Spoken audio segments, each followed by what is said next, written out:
ಎಲ್ಲರಿಗೂ ಕೂಡ ಮತದಾನ ಅಂತ ಅಂದ್ಬಿಟ್ಟು ಏನು ನಮ್ಮ ಸಂವಿಧಾನ ಕೊಡ್ತು, ಅದನ್ನ ಈ ಸರ್ಕಾರ ಹೊಸ ನಿಯಮಗಳನ್ನು 11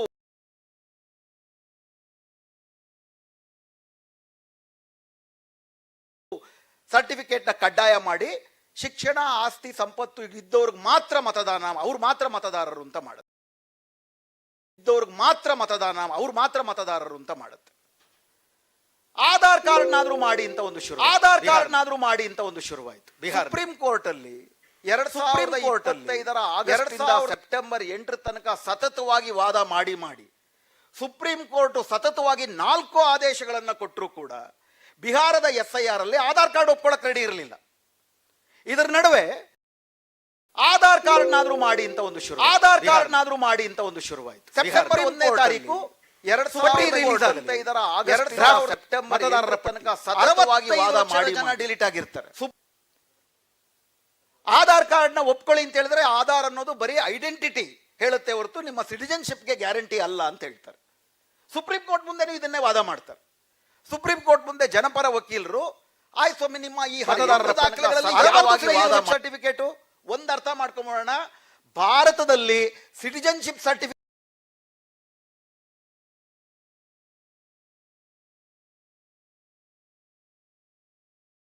ಅಂತ ಯಾವುದೂ ಇಲ್ಲ. ನಕಲು ಮಾಡಬಹುದಾ? ಎಲ್ಲವನ್ನೂ ನಕಲು ಮಾಡಬಹುದು, ಮನುಷ್ಯರನ್ನೇ ನಕಲು ಮಾಡಬಹುದು. ಈಗ ಡೀಪ್ ಫೇಕ್ ಎಲ್ಲ ಬಂದಾಗಿದೆ, ಮನುಷ್ಯರನ್ನೇ ನಕಲು ಮಾಡಬಹುದು.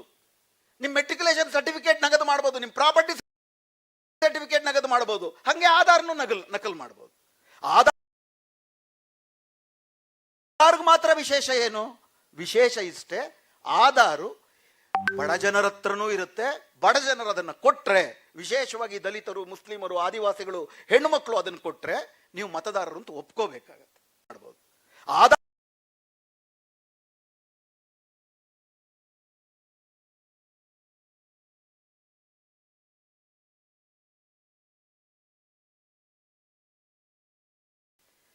ಸುಪ್ರೀಂ ಕೋರ್ಟ್ ಸೆಪ್ಟೆಂಬರ್ 8ನೇ ತಾರೀಕು 2025 ಸೆಪ್ಟೆಂಬರ್ 8ನೇ ತಾರೀಕು ಆದೇಶವನ್ನ ಮಾಡುತ್ತೆ. ಕಡ್ಡಾಯವಾಗಿ ಆಧಾರ್ ಕಾರ್ಡ್ ಅನ್ನ 12ನೇ ದಾಖಲೆಯಾಗಿ ಒಪ್ಪಿಕೊಳ್ಳತಕ್ಕದ್ದು. ಆಗಲೂ ಕೂಡ ಕೆಳಗೆ ಅಧಿಕಾರಿಗಳಿಗೆ ಅದನ್ನು ಅವರು ಸರಬರಾಜು ಮಾಡೋದಿಲ್ಲ. ಹೀಗಾಗಿ ಸುಮಾರು ಜನ ಆಧಾರ್ ಕಾರ್ಡ್ ಕೊಡಬೇಕು ಅನ್ನೋ, ಬಿಹಾರದಲ್ಲಿ ನಿಮಗೆ ಗೊತ್ತಿರೋ ಹಾಗೆ ನಮ್ಮ ಸುತ್ತಮುತ್ತಲು ಸುಮಾರು ಜನ ಬಿಹಾರಿಯರು ಯಾಕೆ ಕಾಣ್ತಾರೆ ಅಂದ್ರೆ ಉದ್ಯೋಗ ಇಲ್ಲ, ವಲಸೆ ಬರ್ತಾರೆ. ಗಂಡು ಮಕ್ಕಳು ಸುಮಾರು 20% ಜನ ವಲಸೆ ಬರ್ತಾರೆ ಬಿಹಾರದವರು. ಹೆಣ್ಣು ಮಕ್ಕಳು ಅತ್ಯಂತ ಶಿಕ್ಷಣದಿಂದ ವಂಚಿತರಾಗಿರೋರು ಇರ್ತಾರೆ. ಆಧಾರ್ ಕಾರ್ಡು ಹೋಗಿ ಕೊಡೋದು ಇವೆಲ್ಲ ಗೊತ್ತಿರೋದಿಲ್ಲ. ಸೊ ಆಧಾರ್ ಕಾರ್ಡ್ ಕೊಡಬಹುದು ಅಂದ್ರೂ ಕೊಡಕ್ಕಾಗದೇ ಇರುವಂತ ಸಂದರ್ಭದಲ್ಲಿ ಇರ್ತಾರೆ. ಅಂದ್ರೆ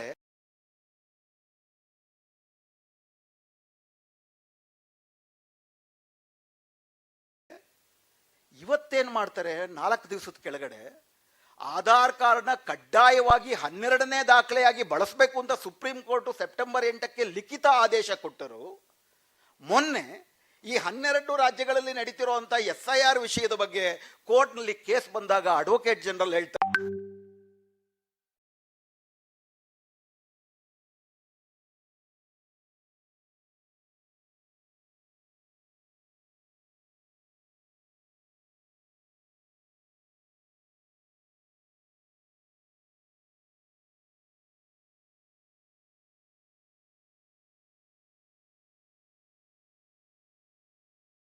ಚುನಾವಣಾ ವ್ಯವಸ್ಥೆಯನ್ನೇ ಜನರಿಂದ ದೂರಗೊಳಿಸಿ ಈ ದೇಶದ ಸಾವರ್ಕರ್ವಾದಿಗಳಿಗೆ, ಬಂಡವಾಳಶಾಹಿಗಳಿಗೆ ಮಾತ್ರ ಅನುಕೂಲಕರವಾಗಿ ಮಾಡುವಂತಹ ಸುದೀರ್ಘ ಫ್ಯಾಸಿಸ್ಟ್ ಪ್ರಕ್ರಿಯೆಯ ಮುಂದುವರೆದ ಆಧುನಿಕ ಅತ್ಯಂತ ಅಪಾಯಕಾರಿಯಾದಂತಹ ಹಂತ.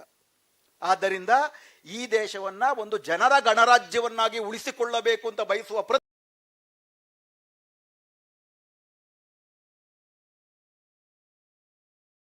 ಪ್ರತಿಯೊಬ್ಬರೂ ಕೂಡ ನಾವು SIRನ ಶತಾಯಗತಾಯ ವಿರೋಧಿಸಲೇಬೇಕು. ಅಸಾಧಾರಣವಾದಂಥ ಸಂದರ್ಭ ನಮ್ಮ ಎದುರಿಗೆ ಬಂದಿದೆ. ಅಸಾಧಾರಣವಾದಂಥ ಪರಿಹಾರಗಳನ್ನೇ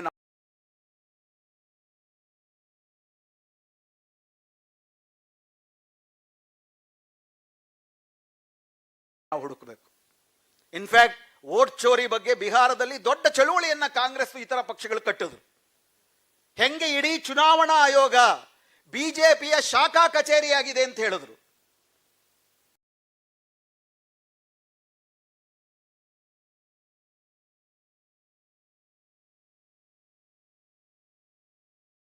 ಅದೇ ಕಚೇರಿ, ಅದೇ ಚೌಕಟ್ಟಿನಲ್ಲಿ ಎಲೆಕ್ಷನ್ ನಿಂತರು, ಸೋತರು. ಎಲೆಕ್ಷನ್ ನಿಂತು ಸೋತು ಈ ಪ್ರಕ್ರಿಯೆಗಳಿಗೆ ಮಾನ್ಯತೆಯನ್ನು ತಂದುಕೊಟ್ರು. ಅದನ್ನು ನಾವು ಮರಿಬಾರದು. ಈಗ ಸೋತಾದ ಮೇಲೆ ಇದರ ಬಗ್ಗೆ ನೀವು ಪ್ರಶ್ನೆ ತೆಗೆದ್ರೆ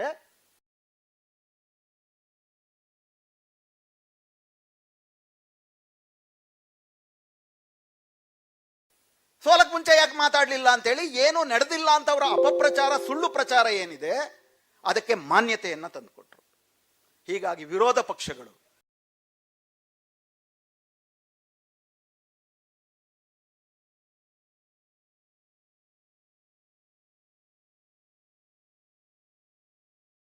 ಕಷ್ಟ ಪಕ್ಷ SIRಗಾದರೂ ಸೀಮಿತವಾಗಿ, ಚುನಾವಣಾ ಆಯೋಗದ ಸ್ವಾತಂತ್ರ್ಯಕ್ಕಾದರೂ ಸೀಮಿತವಾಗಿ 2024ರಲ್ಲಿ ಒಂದು ಕಾನೂನನ್ನೇ ಮಾಡಿಬಿಟ್ರು.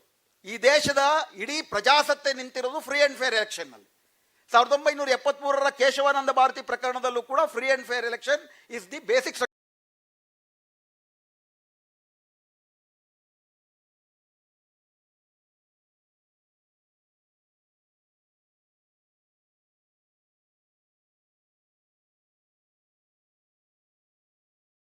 ಆಫ್ ಇಂಡಿಯನ್ ಕಾನ್ಸ್ಟಿಟ್ಯೂಷನ್ ಅಂತ ಹೇಳಿದ್ದಾರೆ.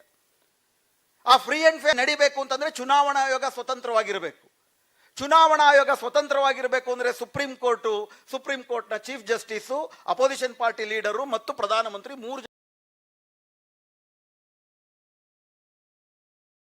ಜನ ಸೇರ್ಕೊಂಡು ನೇಮಕ ಮಾಡಬೇಕು. ಆಗಲೂ ಏನ್ ಬೇಕಾದ್ರೂ ಆಗ್ಬೋದು, ಬಟ್ ಇದ್ದಿದ್ರಲ್ಲಾದ್ರೂ ಕೂಡ ಅಲ್ಲಿ ಸ್ವತಂತ್ರವಾದಂತ ಚುನಾವಣಾ ಆಯುಕ್ತ ನೇಮಕ ಆಗ್ತಿದ್ದ. ಈ ಆದೇಶ ಕೊಟ್ಟ ತಕ್ಷಣ ಅವರೇನು ಮಾಡಿದ್ರು, ತಮಗಿರುವಂತ ಸಂಖ್ಯಾಬಲವನ್ನು ಬಳಸಿಕೊಂಡು ಆ ಆದೇಶಕ್ಕೆ ತಿದ್ದುಪಡಿಯನ್ನ ತಂದು ಸುಪ್ರೀಂ ಕೋರ್ಟ್ನ ಚೀಫ್ ಜಸ್ಟಿಸ್ನ ಅನಾಮತ್ತು ಹೊರಗಾಕಿ ಪ್ರಧಾನಮಂತ್ರಿ ಅವರೇ ನೇಮಕ ಮಾಡುವ ಇನ್ನೊಬ್ಬ ಮಂತ್ರಿ ಮತ್ತು ನಾಮಕಾವಸ್ಥೆಗೆ ಒಬ್ಬ ವಿರೋಧ ಪಕ್ಷದ ನಾಯಕ. ಬಹುಮತ ಯಾರದಿರುತ್ತೆ? ಸರ್ಕಾರದ್ದೇ ಇರುತ್ತೆ. ಸರ್ಕಾರವೇ ನೇಮಕ ಮಾಡುವಂತಹ ಚುನಾವಣಾಧಿಕಾರಿ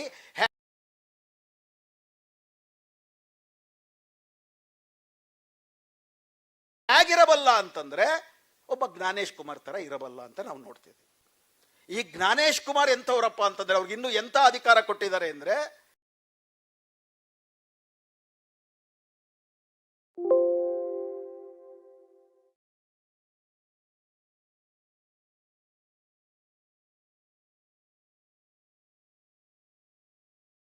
ಪಾಕಿಸ್ತಾನದಲ್ಲಿ ಮೊನ್ನೆ ಸಂವಿಧಾನಕ್ಕೆ 27ನೇ ತಿದ್ದುಪಡಿ ತಂದ್ರು. ಅದರ ಪ್ರಕಾರ ಪಾಕಿಸ್ತಾನದ ಸೇನಾಧ್ಯಕ್ಷ ಮುನೀರ್ನ ಸಾಯೋ ತನಕ ಅವನು ಯೂನಿಫಾರ್ಮ್ನಲ್ಲೇ ಇರ್ಬೋದು, ಅವನು ಏನೇ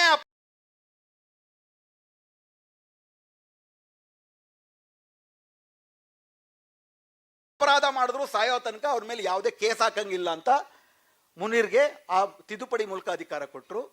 ನಮ್ಮ ಸಂಸತ್ತಿನಲ್ಲೂ ಆ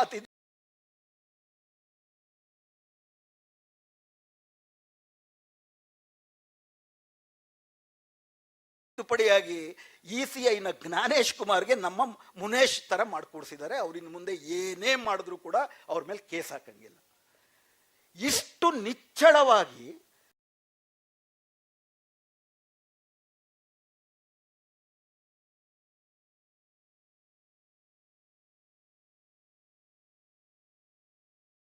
ಒಂದು ಚುನಾವಣಾ ಪ್ರಕ್ರಿಯೆಯನ್ನೇ ಭ್ರಷ್ಟಗೊಳಿಸಿ ತಮಗೆ ಬೇಕಾದಂತೆ ತಿದ್ದುಪಡಿ ಮಾಡ್ಕೊಳ್ತಿದ್ದಾಗ ಅಂಪೈರು, ಪಿಚ್ಚು ಎಲ್ಲವೂ ಕಾಂಪ್ರಮೈಸ್ ಆಗಿರ್ಬೇಕಾದ್ರೆ ಅದೇ ಪಿಚ್ಚಲ್ಲಿ ನಾವು ಆಡಲ್ಲ ಅಂತ ಹೇಳ್ಬೇಕು.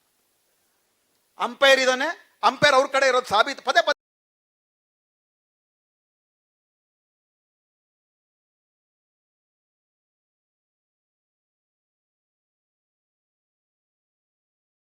ಹೇಳ್ತಿದ್ದಾನೆ.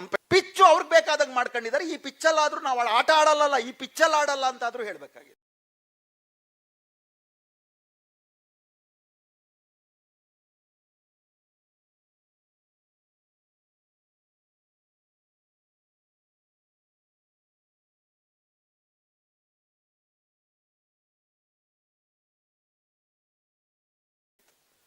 ಆದರೆ ಆ ಶಕ್ತಿ ವಿರೋಧ ಪಕ್ಷಗಳಿಗೆ ಇಲ್ಲ. ಅವರು ಭಾಗವಹಿಸಿದ್ದರಿಂದ ಮಾನ್ಯತೆ ಬಂದಿದೆ.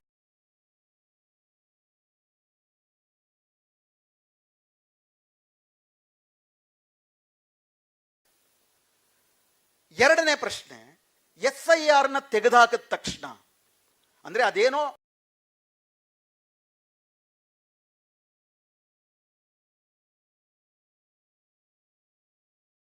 ಹೊರಗಿನಿಂದ ಬಂದು ಸೇರ್ಕೊಂಡಿದೆ, ಅದನ್ನು ತೆಗೆದುಹಾಕ್ಬಿಟ್ರೆ ನಮ್ಮ ದೇಶಕ್ಕೆ ಬಂದಿರೋ ಫ್ಯಾಸಿಸ್ಟ್ ಅಪಾಯ ತೀರುತ್ತಾ ಅಂದ್ರೆ ಬೇರೊಂದು ರೂಪದಲ್ಲಿ ಬಂದೇ ಬರುತ್ತೆ. ಯಾಕಂದ್ರೆ ಹೊರಗಿಂದ ಬಂದು ಸೇರಿರೋದಲ್ಲ, ಅದು ಒಳಗಿಂದ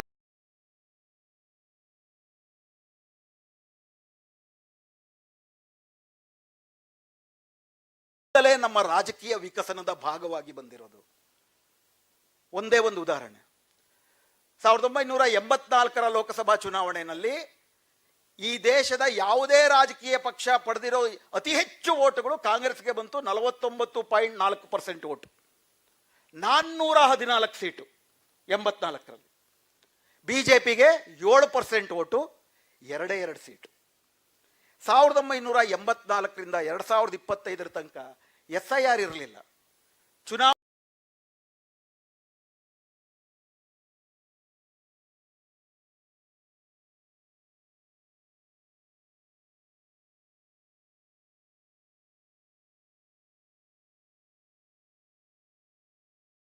ಆಯೋಗ ಇಷ್ಟೊಂದು ಕಾಂಪ್ರಮೈಸ್ ಆಗಿರಲಿಲ್ಲ. ಆದರೆ ಅವರ ಚುನಾವಣೆಯಲ್ಲಿ ಅವರು ವೋಟ್ ಶೇರ್ ನೋಡ್ತಾ ಹೋಗಿ 7 ಇದ್ದಿದ್ದು 14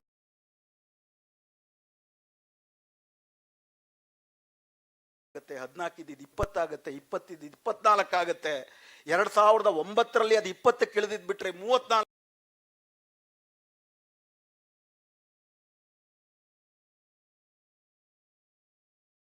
ಆಗುತ್ತೆ, 36 ಆಗುತ್ತೆ, 36.5 ಬಂದು ನಿಂತ್ಕೊಂಡಿದೆ. ಕರ್ನಾಟಕದಲ್ಲಿ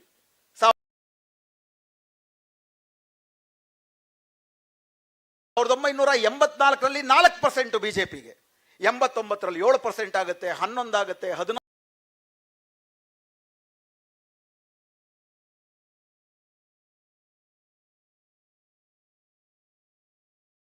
ಆಗುತ್ತೆ, 33 ಆಗುತ್ತೆ, ಕೂಡ 36 ಆಗಿದೆ.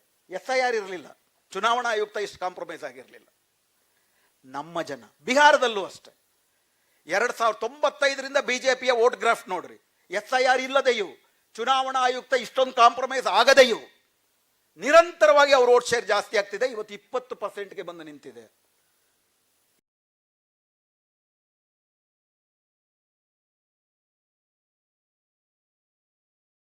ಇದರ ಅರ್ಥ ಏನು? ಇದರ ಅರ್ಥ ಸಮಾಜದಲ್ಲೇ ಫ್ಯಾಸೀಕರಣ ನಡೀತಾ ಇದೆ. ಈ ಫ್ಯಾಸೀಕರಣದ ಮೂಲಕ ಅವ್ರಿಗೆ ಸಂಖ್ಯಾಬಲ ಬರ್ತಾ ಇದೆ. ಆ ಸಂಖ್ಯಾಬಲವನ್ನ ಬಳಸಿಕೊಂಡು ಅವ್ರು ಏನ್ ಬೇಕಾದ್ರೂ ತಿದ್ದುಪಡಿಯನ್ನ ತರ್ತಿದ್ದಾರೆ. ಎಲ್ಲಿಯ ತನಕ ಅವ್ರಿಗೆ, ಯಾಕಂದ್ರೆ ಅವ್ರು ಏನೇ ಮಾಡಿದ್ರು ಕೂಡ ಹೇಳೋದೇನಪ್ಪ ಅಂತಂದ್ರೆ ನಮಗೆ ಜನರು ಓಟ್ ಕೊಟ್ಟಿದ್ದಾರೆ ಕಣ್ರಿ. ಜನ ಓಟ್ ಕೊಟ್ಟಿ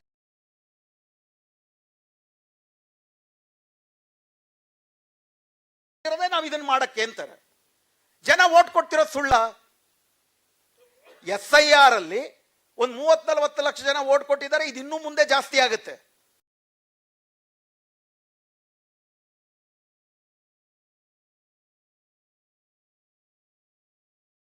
ಆದ್ರಿಂದ ಯಾರನ್ನ ವಿರೋಧಿಸಲೇಬೇಕು.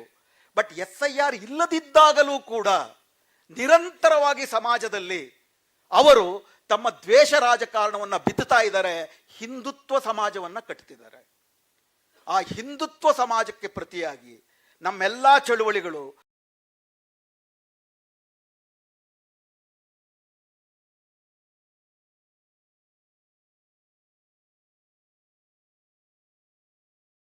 ಗಟ್ಟಿಯಾದಂಥ ಪ್ರಜಾತಾಂತ್ರಿಕ ಸಮಾಜವನ್ನ ಕಟ್ಟಲಿಲ್ಲ ಅಂತಂದ್ರೆ ವಿರೋಧ ಪಕ್ಷಗಳಿಗೂ ಕೂಡ ನಾವು ಓಟಲ್ ಭಾಗವಹಿಸಲ್ಲ ಅನ್ನೋ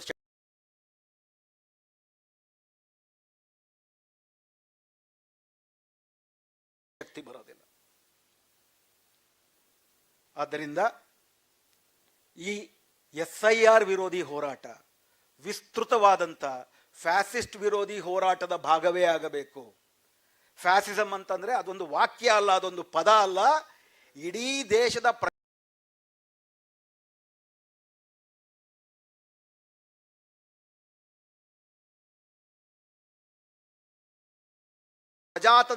ಪ್ರಜಾತಾಂತ್ರಿಕ ಮೌಲ್ಯಗಳನ್ನ ಹಂತ ಹಂತವಾಗಿ ಸರ್ವನಾಶ ಮಾಡೋದು, ಅದಕ್ಕೆ ಸಮ್ಮತಿಯನ್ನ ರೂಢಿಸಿಕೊಳ್ಳುವುದು. ಈ 36% ಜನ ಯಾರು? ಇವರೆಲ್ಲ ನಮ್ಮವರೇ. ಬಿಹಾರದಲ್ಲಿ 2,25,00,000 NDAಗೆ ಸಿಕ್ಕಿದೆ ಅಂತಂದ್ರೆ ಆ 2,25,00,000 ಜನ ನಮ್ಮವರೇ. ಅವ್ರು ಯಾಕಲ್ಲಿ ಓಟ್ ಹಾಕಿದ್ರು? ವಿರೋಧ ಪಕ್ಷಗಳು ಯಾತಕ್ಕೆ ಅದನ್ನ ಸೆಳ್ಕೊಳಕ್ಕಾಗ್ಲಿಲ್ಲ? ಯಾಕೆ ಎಲ್ಲಾ ಅಪಾಯದ ನಡುವೆ ಇವ್ರು ಆಯ್ಕೆ ಆಗಲಿಲ್ಲ? ಇದರಲ್ಲಿ SIR ಪಾತ್ರ ಇದೆ. ಆದ್ರೆ 84ರಿಂದ 2025 ತನಕ ಏನು ಈ ಫ್ಯಾಸೀಕರಣ ನಡೀತಿದೆ, ಇದರಲ್ಲಿ ಪ್ರಣಯ್ ರಾಯ್ ಅವರು ಒಂದು ಅಧ್ಯಯನ ಮಾಡ್ತಾರೆ ನಮ್ಮ ಚುನಾವಣೆಗಳ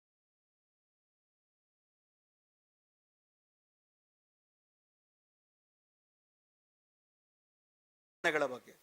1951ರಿಂದ 1977 ತನಕ ಎಲ್ಲಾ ಚುನಾವಣೆಗಳು ಕೂಡ 95% ಚುನಾವಣೆಗಳು ಅಧಿಕಾರಾರೂಢ ಪಕ್ಷಗಳನ್ನೇ ಅಧಿಕಾರಕ್ಕೆ ತಂದು ಪ್ರೋ ಇನ್ಕ್ಯುಬೆನ್ಸಿ ವೋಟ್. 1977ರಿಂದ 2002 ತನಕ ಭಯಂಕರ angry young man vote, anti incumbency vote.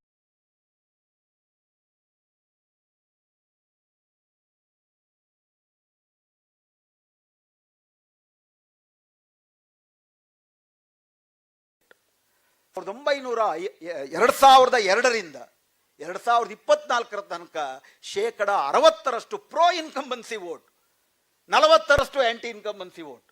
60% pro incumbency ವೇಟ್ನ ಫಲಾನುಭವಿಗಳೇ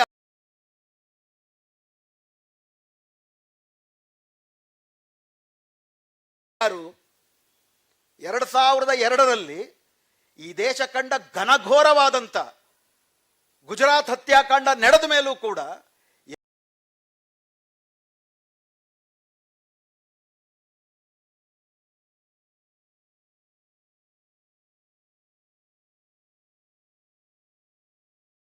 ಎರಡು 1995 ಚುನಾವಣೆಗಿಂತ 5% ವೋಟ್ ಜಾಸ್ತಿ ಸಿಗುತ್ತೆ ಗುಜರಾತ್ಗೆ ನರೇಂದ್ರ ಮೋದಿಗೆ.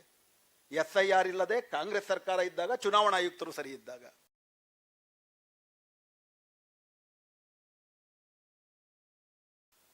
ಅಂದ್ರೆ ಪ್ರೋ ಇನ್ಕಂಬೆನ್ಸಿ ವೋಟಲ್ಲಿ ಹಿಂದುತ್ವದ ಪಾತ್ರ, ನಮ್ಮದೇ ಜನರನ್ನ ಮತಗಳ್ಳತನ ನಡೀತಾ ಇದೆ. ಅಷ್ಟೇ ಪ್ರಮುಖವಾಗಿ ಮತಿಗಳ್ಳತನವೂ ನಡೀತಿದೆ. ಮತಿಗಳ್ಳತನ ಅಲ್ಲ, ಮತಿ ದರೋಡೆಯೇ ನಡೀತಾ ಇದೆ. ಎರಡಕ್ಕೂ ಪೂರಕವಾದಂಥ ಔಷಧಿಗಳನ್ನ ಚಳುವಳಿಗಳೇ ಕಟ್ಟಬೇಕು. ಚುನಾವಣಾ ಪ್ರಜಾತಂತ್ರ ನಿಜಕ್ಕೂ ಕೂಡ ಈ ಫ್ಯಾಸಿಸ್ಟ್ ದಾಳಿಯನ್ನ ತಡೆಗಟ್ಟೋದ್ರಲ್ಲಿ ಜನರ ಸಾಧನವಾಗಿ ಉಳಿದಿದೆಯಾ? ಈ ಬಹುಮುಖ್ಯ ಪ್ರಶ್ನೆಯನ್ನು ಕೂಡ ನಮ್ಮ ಮುಂದೆ ಇಟ್ಟು ಈ SIRನ ಶತಾಯಗತಾಯ ವಿರೋಧ ಪಕ್ಷಗಳು ಮಾಡದೇ ಇರಲಿ. ಗಲ್ಲಿ ಗಲ್ಲಿಗೆ, ಬೀದಿ ಬೀದಿಗಳಿಗೆ. ಯಾಕಂದ್ರೆ ಇದು ವಿರೋಧ ಪಕ್ಷಗಳ ವಿರುದ್ಧದ ದಾಳಿ ಅಲ್ಲ. SIR ನಮ್ಮ ಮೇಲಿನ ದಾಳಿ. SIR ಜನರ ಮೇಲಿನ ದಾಳಿ. ಅಂತಿಮವಾಗಿ ಈ ದೇಶ ಸೇರಬೇಕಾಗಿರೋದು ಈ ದೇಶದ ಜನರಿಗೆ.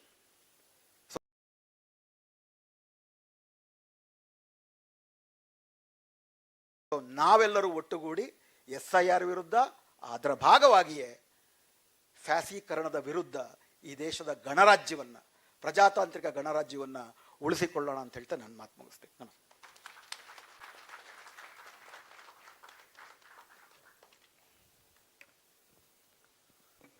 SIR ಎಂದರೆ ಏನು ಎಂಬ ವಿಷಯದಲ್ಲಿ ಆಳವಾದ ವಿಶ್ಲೇಷಣೆ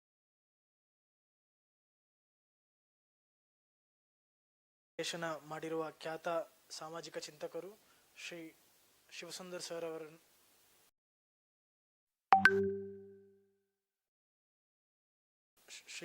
ಶಿವಸುಂದರ್ ಸರ್ ಅವರಿಗೆ ಧನ್ಯವಾದಗಳು. ಈಗ SIR ನಿಂದ ದೇಶಕ್ಕಿರುವ ಅಪಾಯವೇನು?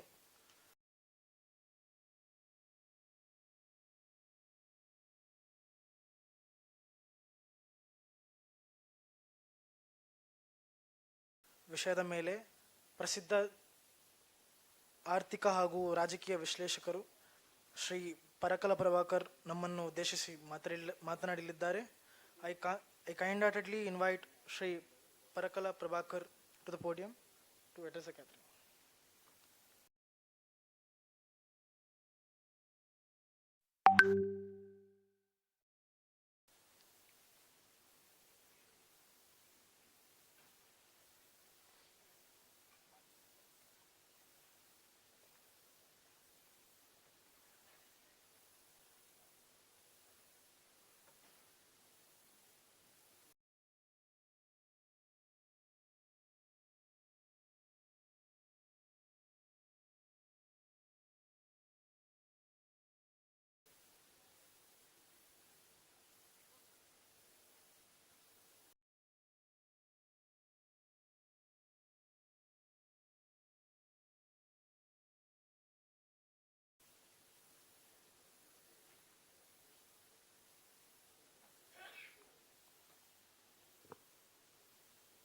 ಶ್ರೀ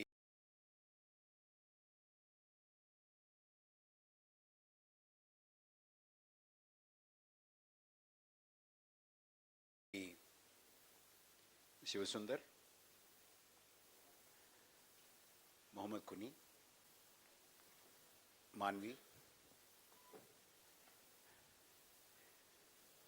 ನೂರ್ Sridhar and Tara,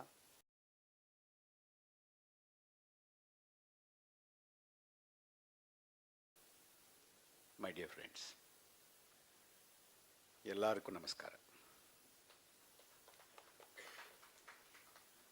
We need to understand what is the challenge that we face today.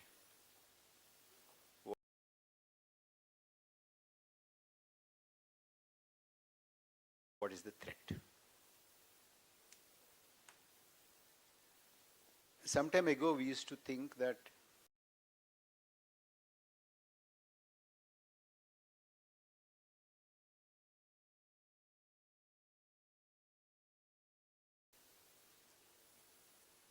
we might face a threat. Today,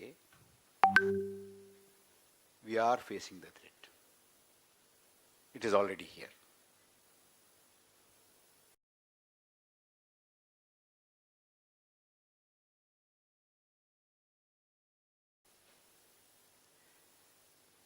There are two types of threats. One is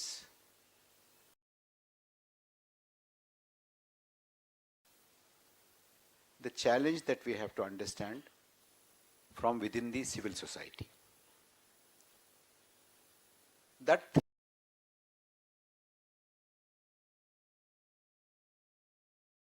threat, that challenge is our indifference. We don't seem to be bothered. Before this meeting,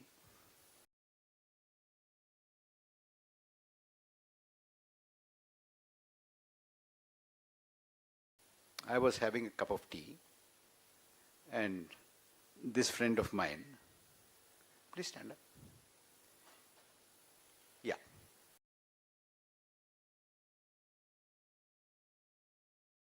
he asked me an interesting question.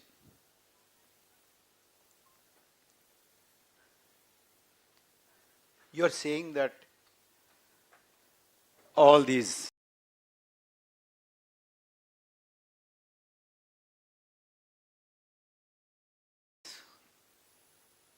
irregularities are happening. How dare they do that? How can they do that?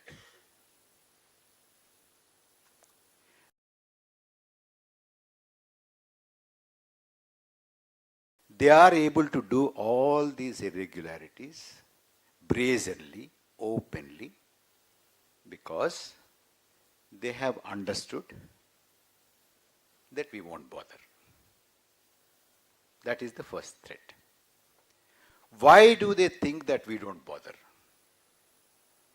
They think that we don't bother because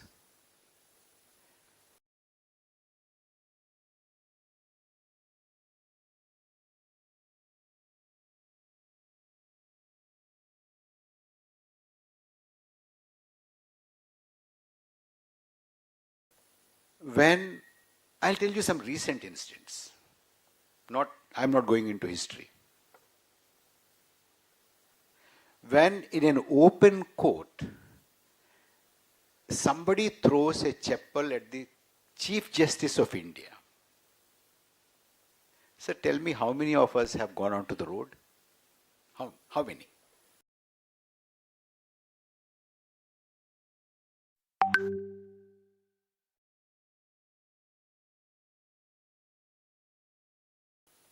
$100?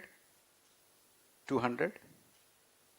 Out of 140 crores.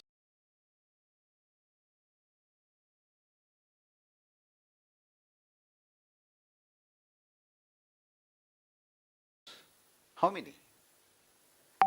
So when the Chief Justice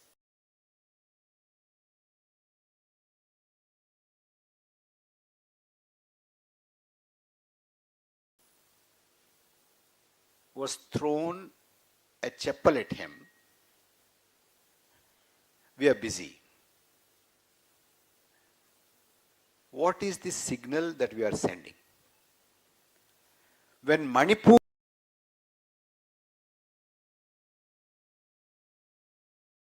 is burning for the last more than 2 years, is Manipur part of India? It is still? Sure? No.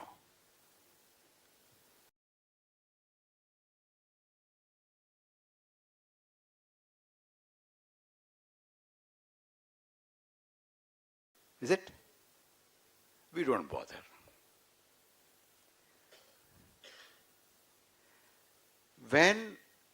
Okay, that is very far.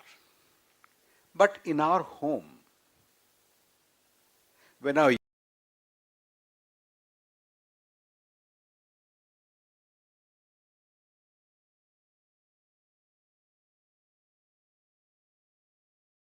youngsters are unemployed, we are not bothered. Unemployment is at a historic high today. In that, youth unemployment is at a historic high.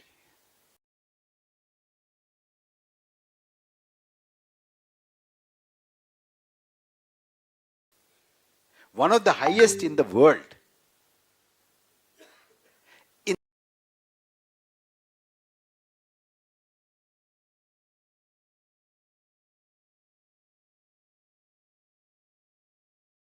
In that, educated youth unemployment is at a historic high.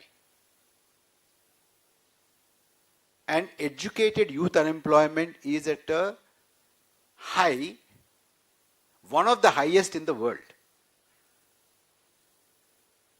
Then,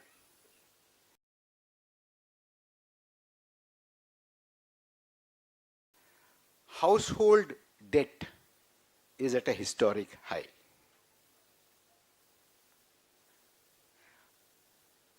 Household saving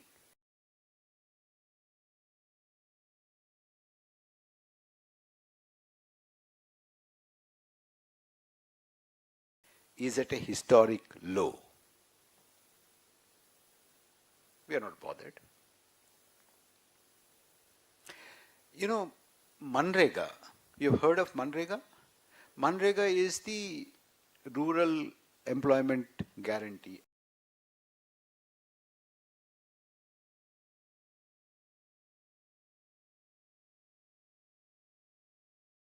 Act with minimum wage, and it is a demand driven program. In the demand driven program, they make some allocation.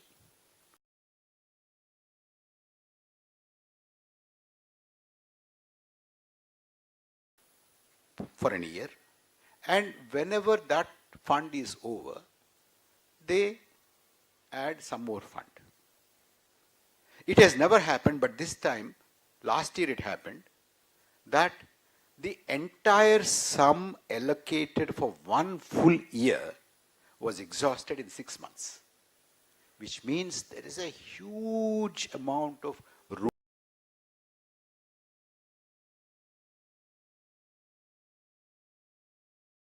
rural distress. We are not bothered. What signal does, I don't want to go into many more details, but these are enough. What kind of a message does somebody who is ruling this country get from this kind of indifference?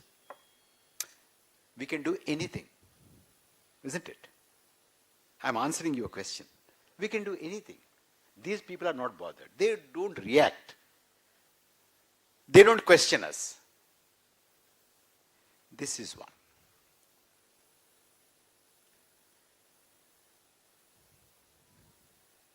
Shivasundar has told us very clearly. He has given the history of our republic. I'll just take up two things out of that.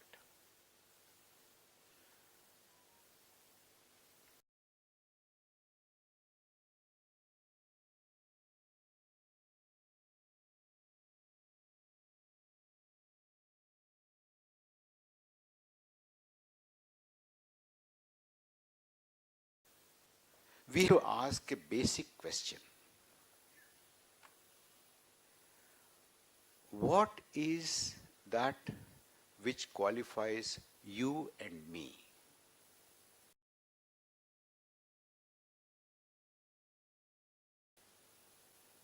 to be a part of this political community?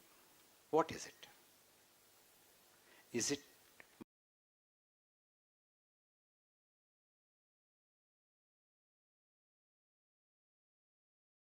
my property? No. Is it my education? No.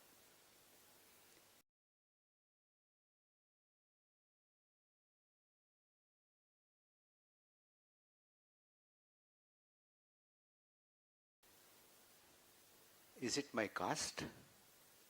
No. Is it my gender? No. Is it my religion? No. What? Is it my language? No. Is it my region? No. What is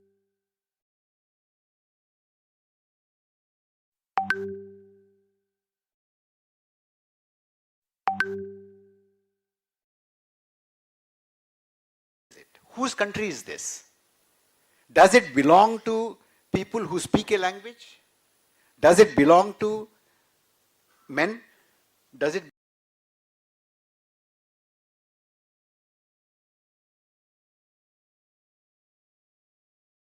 belong only to women?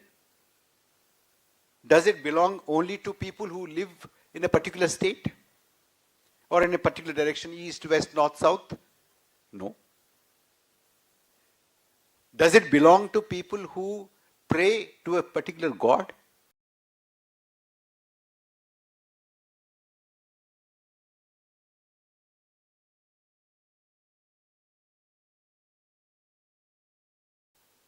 or a set of gods? No. It has nothing to do with your religion, caste, gender, region, language. It has only one criterion.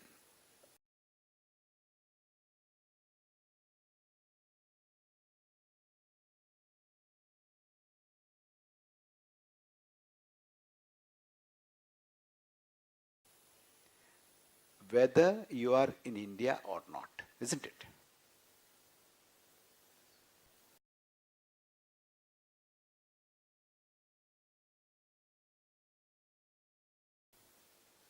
On that basis, everybody was given a right to vote. And this is not everywhere in the world, as Shiv Sundar had said.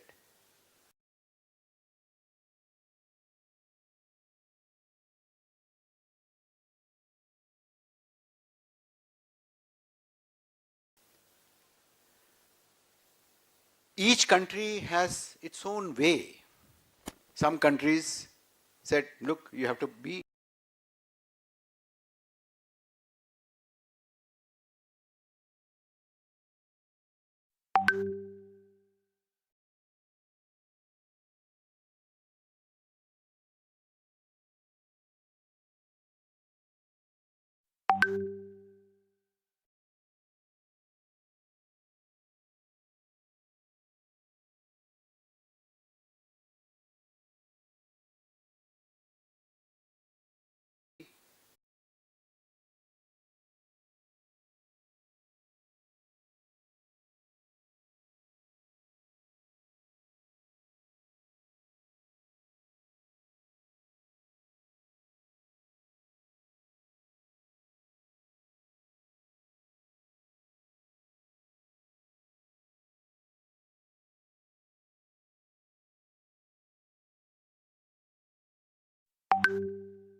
Nowadays it's difficult to kill people because there'll be bloodshed, there'll be a lot of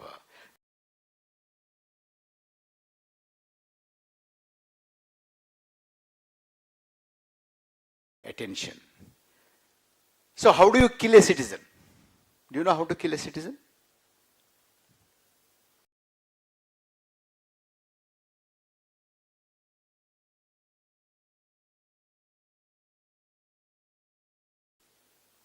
You strip them of the rights. Then you are dead. So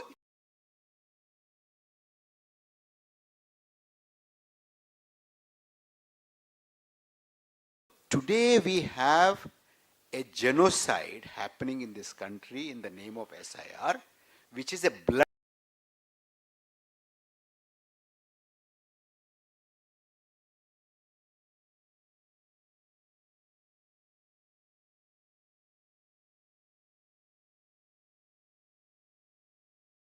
bloodless genocide. You don't see any blood on the carpet. But there are 42 lakh people killed.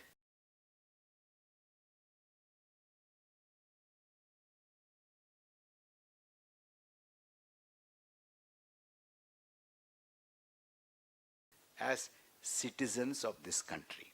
They are no more citizens because they don't have a right to vote. When you don't have a right to vote,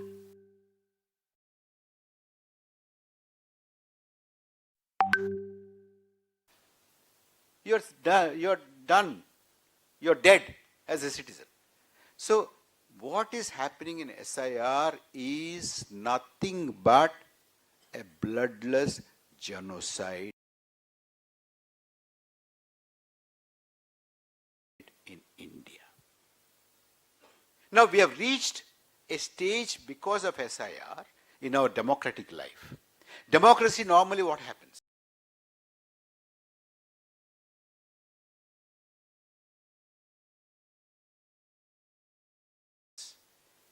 People elect the government. People choose the government, isn't it? That is normal democracy. Now we have an interesting democracy where the government is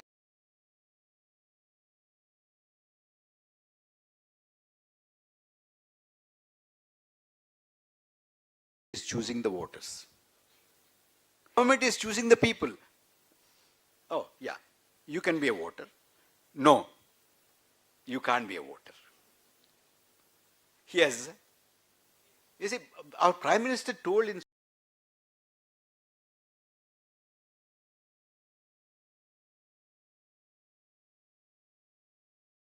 so many meetings that I can find out these Guspetias by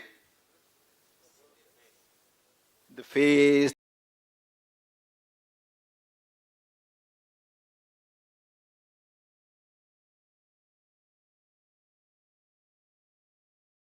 the dress, and all that. Can you find out? He's given us a clue. So on the basis, yes, you can do it. No,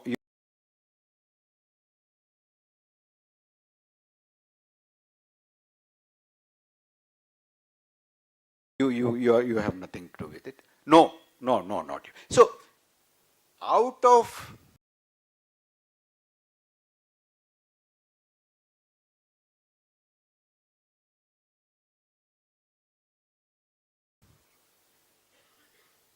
the entire population, those people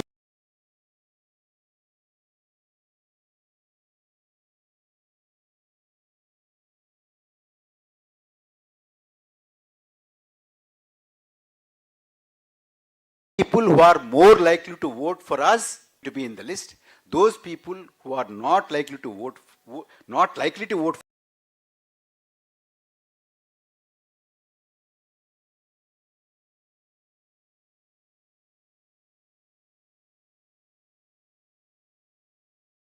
for us are out of the list. Now, what is interesting, many people are very depressed and they don't know what has happened in Bihar, how is it possible? In fact, he was also saying, how is it possible that people are endorsing this? What I am saying is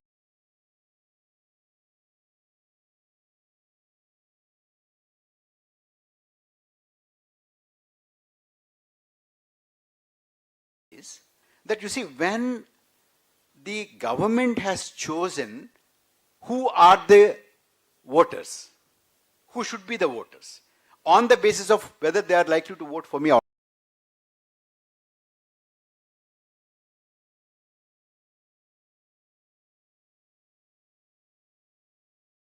not, isn't it? That's then the opposition could win some seats. Isn't it great?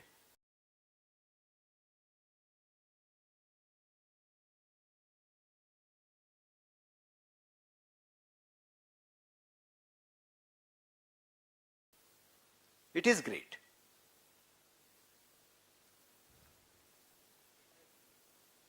So today, what is happening in the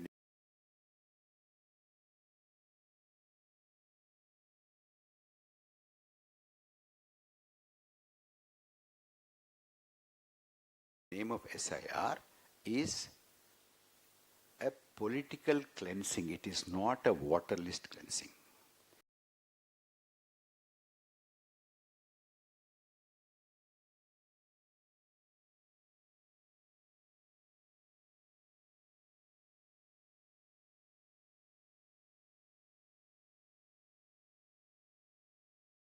It is a genocide. Democracies die today in 20.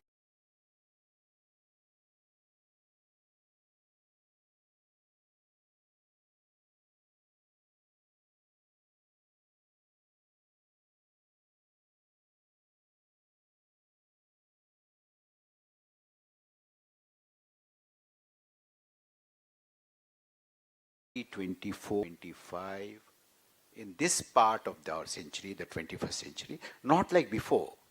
Suddenly,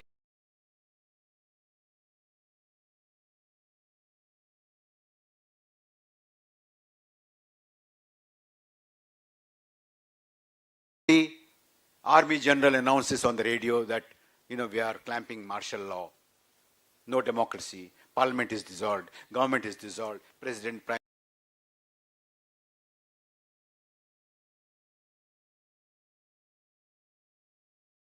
Minister, everybody is arrested. No, that's gone. Today, slowly and slowly and slowly and slowly, by taking away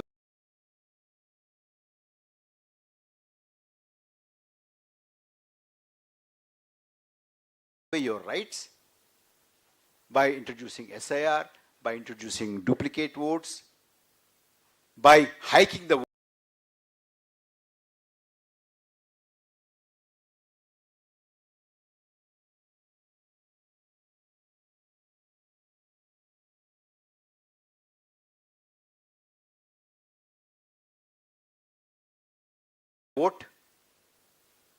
suddenly you have 60% at preliminary figures, 67%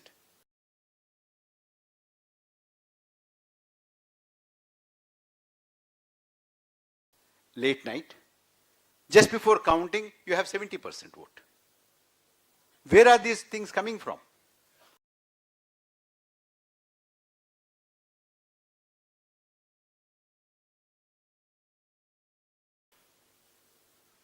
There's a fraud there. So these are the things that is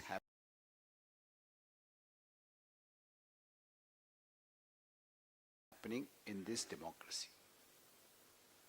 They are able to do this because we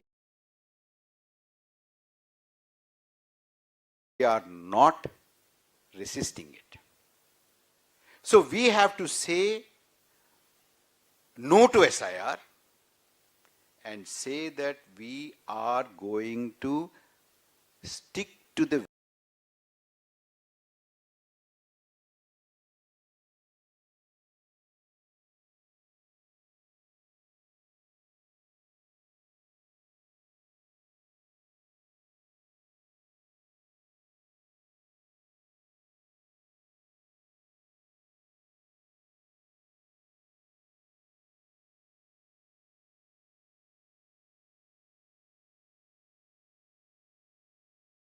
values of our constitution. Don't meddle with them.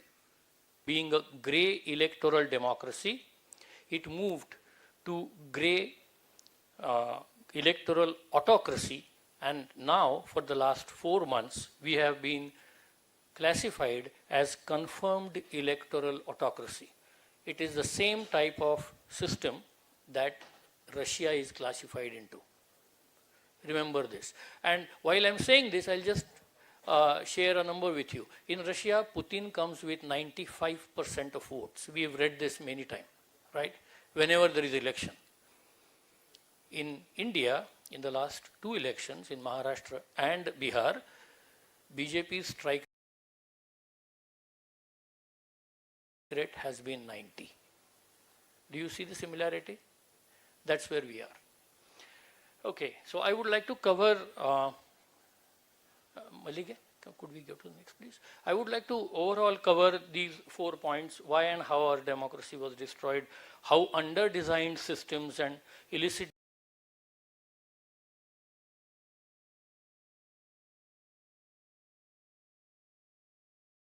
data help that destruction, and some key redressals that we can have, and the responsibilities of digital governance and citizenry.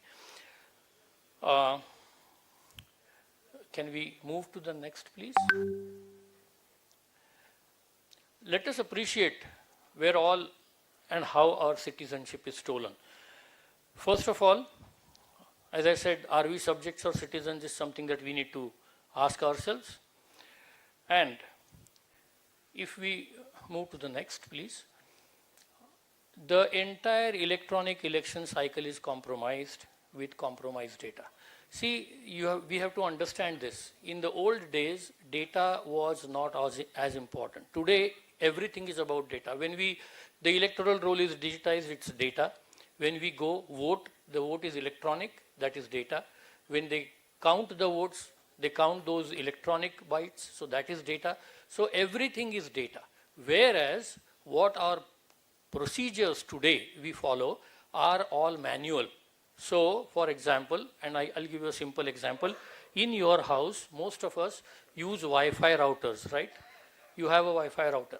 If your router is on, you can connect your phone to the router. Suppose you move out of the house, not too far away, maybe 10 feet. You lock the house. Will you still be able to connect to your Wi-Fi router? Yes.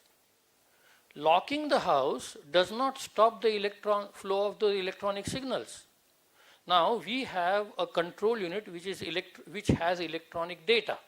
How is the data locked? No, data is never locked today in India. We have been demanding it. Data is still open. What we lock is that box with a paper tape with signatures and that old seal and all that, right? Will it stop the electronic signals? No, it will not. Will it stop being tampered? No, we don't know. Now, if that box has a simple sticker on it, and if I change that sticker and put it onto some other box, can I swap those 2 boxes? Yes, I can. Where is the electronic lock? There is no electronic lock in this entire system. When you receive, I'll give you another example how you check. We do it every day. When you receive your bank's statement, account statement, you see the opening balance, you see the credits, you see the debits, you do the plus and minus, you see the closing balance, right? If the closing balance matches what is shown, you know that the transactions are in order. Is there a closing balance to the electronic voting machine on the day when the polling ends? No. It is supposed to have it. It is required to have it. Is it shared? They tell us how many votes are cast or how many pollers came out. There is something called as a checksum, which is effectively, and I'm going to show you a small demonstration here to understand how it works. But fundamentally, checksum will tell you whether any change happened in the data that you have in that bucket. So, can we move to the next? Yeah, that's fine. So, as I was saying, this is all about data that we have, and we have 2 types of data, enabling data and impacting data. What is the enabling data? We have electoral roll, which enables the elections, and we have the voting data, which impacts the results, which gives us the results. Now, in the electoral roll, we can have a duplicate voter, we can have fake invalid addresses and photographs and what have you. We have an emerging new trend. Be mindful about this. We are seeing nomadic voters now. News Laundry has made an episode on this. Watch it on YouTube. There are people who move from one state to another within a span of 6 months. Vote in Delhi, vote in Maharashtra, vote in Bihar. Same person. How can you do that? You can't. So I prefer to call them nomadic voters. This is possible because of digital electoral roll. And it is also possible because none of us have the full access to all India electoral roll. Can we search the electoral roll? No, we used to be able to, now we can't. So we have to demand that. And then we, of course, can add and delete people with Form 6 and 7. In terms of the impacting data, the voting data, what do we have? During polling, in transit, and during counting. So during polling, what I call is data hijack, and I'll show you again a simple animation about that later. How you vote for something, but the actual vote is registered in somebody else's name, although you may see the VVPAT slip for the person you voted. The actual vote could be somebody else, registered in some other name. In transit, as I said, control units can be swapped because there is no pairing. Again, I'll give you an example of pairing. We use it every day. You have a phone, you have a Bluetooth speaker in your house.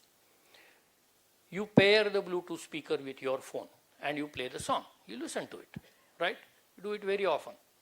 Now, if you are listening to this song and I walk into your house and I try to pair my phone with your speaker, will it pair? No, it won't. So we use pairing every day. It's that ubiquitous, it's that easily available. Why is the control unit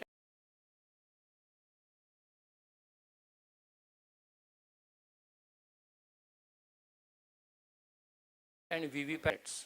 Where they go? Did they take any different route?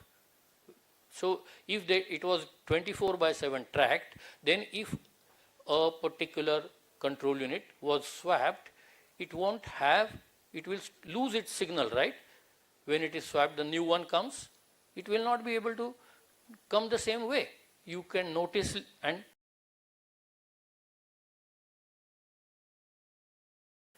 find it out. During counting, and again I'm going to show you that simple animation. There are 2 copies of the vote in a control unit, and I'll show you how it works. It can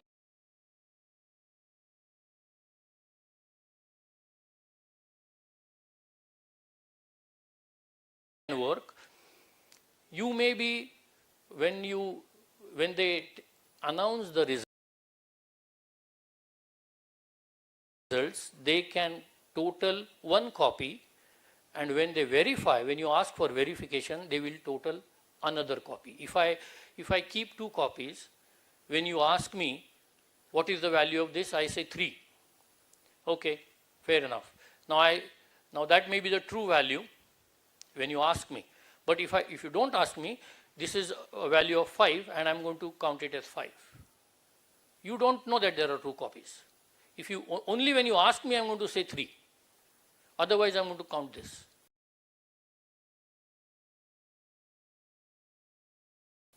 That's the kind of thing that is happening. Right. So overall, these are the 3 things. We have an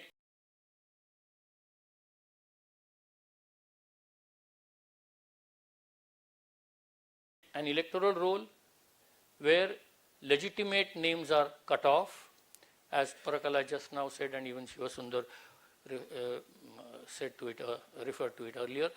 Legitimate names who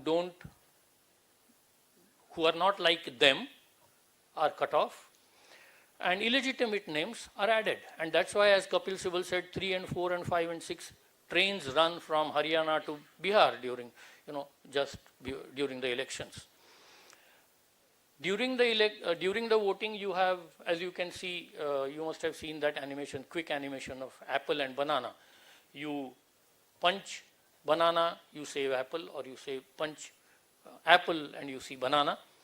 And after the polling, during counting, as I said, if you ask me, I'll show you 3. Otherwise, I'm going to count 5. That is what can happen. If we can go to the next, yeah. So, in data science, there's a term called data integrity, which basically means wherever data goes from one place to another, you make sure that the same data which was sent was received and it was saved the same way. That is what, in simple terms, data integrity means. In our election system, we have 3 units: control unit, ballot unit, and VVPAT. When we press on one button in ballot unit, the signal goes to control unit. So that is one flow of data. Control unit to VVPAT is another flow, and VVPAT back to control unit is a third flow. What they should have done is take checksums of all this and make sure that they can demonstrate the data is unchanged. Nothing has been done. That is what I say is under designing the system. You don't design the system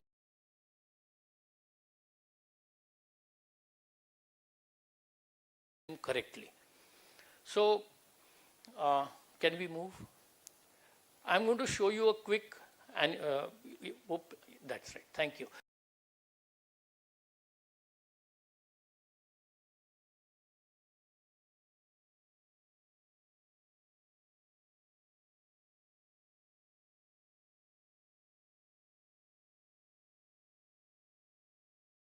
Quick animation of a sample of the data that you may have.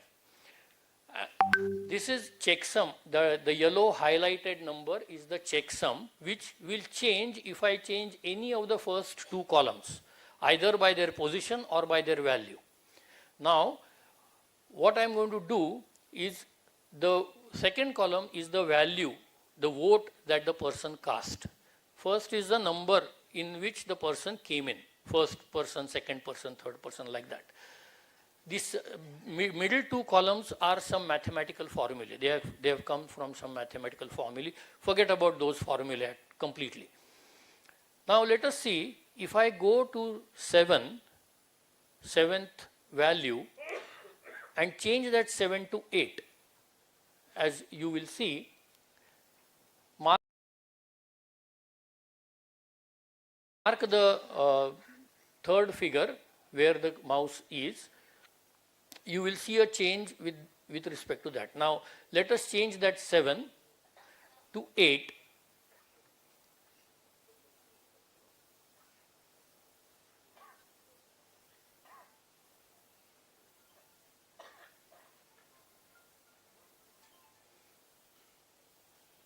So, the 7th candidate and 8th candidate, 7 means a vote for 7th candidate, 8 means a vote for 8th candidate. See, I just changed the 7 to 8 and that number changed. Did you see the change happen?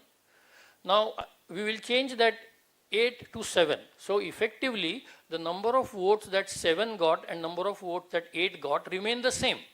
But their order has changed, and even then you will see that the checksum changes. So, and this is not something new. This has been a world practice for last over 40 years. Every good programmer knows about this. This is not something that I have invented. No. This exists. But we don't use it. We don't use it because then any change would be caught. You see, you just saw that, right? 7 to 8, 8 to 7. That's it. Total number of votes to 7, total number of votes to 8 remained the same, but the control total or the checksum changed. Can we go to the next slide? Yeah. So this is the signal flow diagram as per the Election Commission of India. I'm not going to go into the details of it. We'll see the effect of that. Can we go to the next? Okay, we'll go to the next first and then come back here.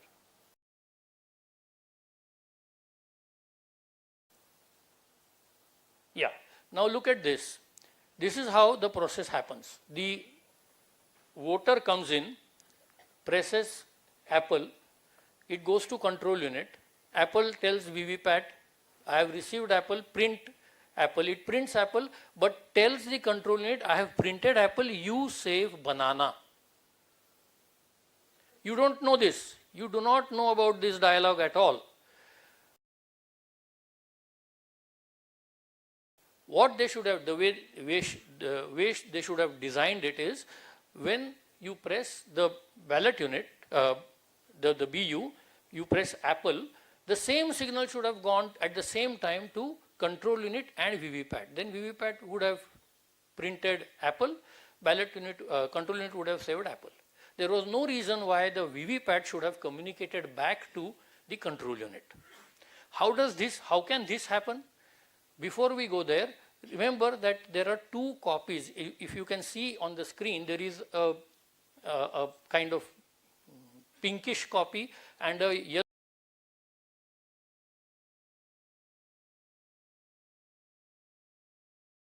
yellowish copy in the central unit on the top figure, right? These are the two copies of the vote that are stored in the control unit. Let me tell you one thing, how devious this can be. This was mentioned in the patent paper for the EVM. When I read this, I've been filing RTIs, quite a few, maybe 30, 40 so far. Not any of those have come back with any reasonable answer. That's a different thing. So I asked the Election Commission, how do you ensure that these two copies are identical, and when do you make the second copy? After I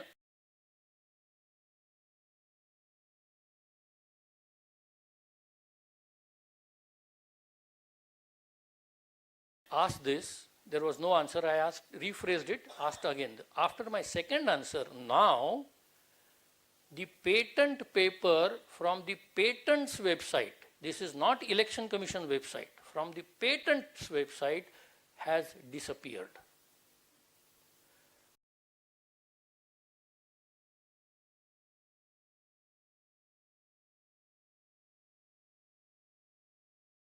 That is how devious things can be.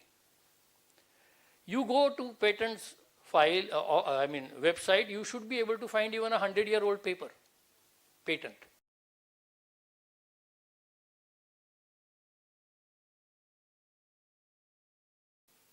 You are expected to find it. Now it is no more there.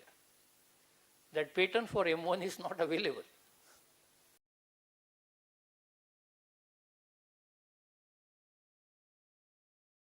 So, coming back to this, these are the two copies that I was mentioning to. Now let us come back to the earlier slide. See, there is another unit you might have heard about, the symbol loading unit.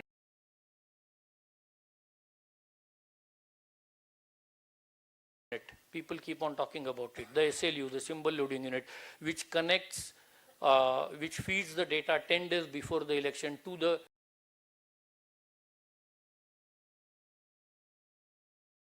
VVPAT. When we talk about generally EVMs, we have to also appreciate that EVMs before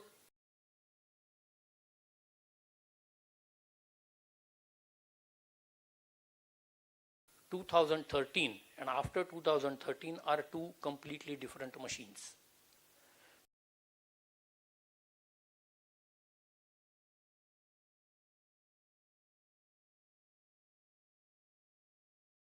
Before 2013, when there was no VVPAT, the EVMs were not aware of the location and the number candidates and whatever. So they were location agnostic, as we call it. It didn't matter whether the same EVM was in Tirupur or the same EVM was in New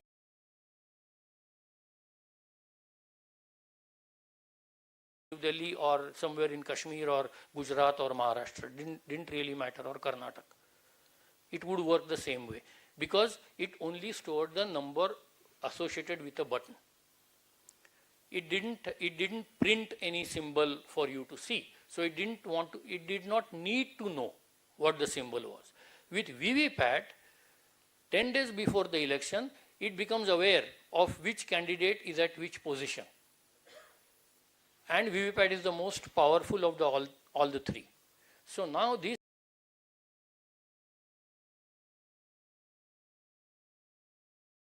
SLU, symbol loading unit, we are told, and again after repeated demands also, they haven't shown us the SLU. In fact,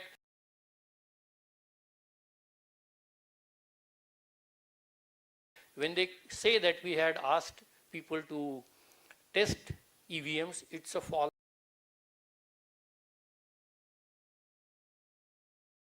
statement. They did not allow non-party people to examine. Even I have asked. They said, you are not from a party. I said, I don't want to be from a party. I am an independent Indian citizen. And I would do it, whatever I want to do, I will do in front of your eyes. But no. And you, even for the party people, EVMs could not be touched. You could only see them. How do you test something? If you go to buy a car, do you test the car by seeing it or by driving it? Right? Test drive. So why EVMs are not allowed to be tested? No, they have never been allowed to be tested.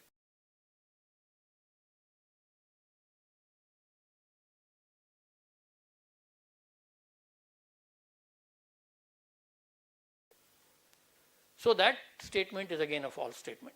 Coming back to SLU, we are told that normally only these first two figures is what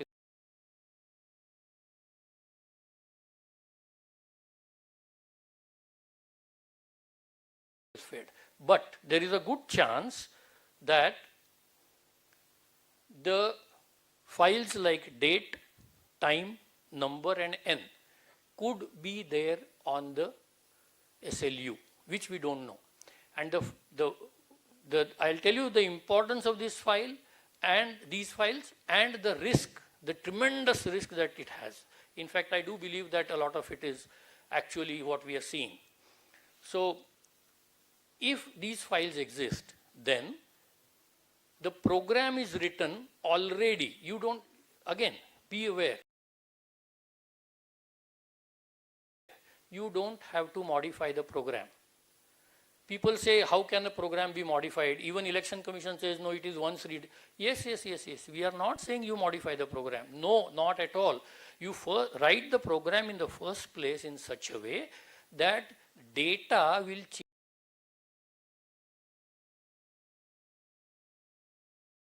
change the behavior of the program. I'll give you another example from your daily life. Most cars today have lights that come on automatically when it is dark, right?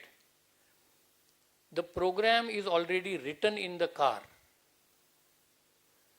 that if the light around you falls below certain level, headlights should come up.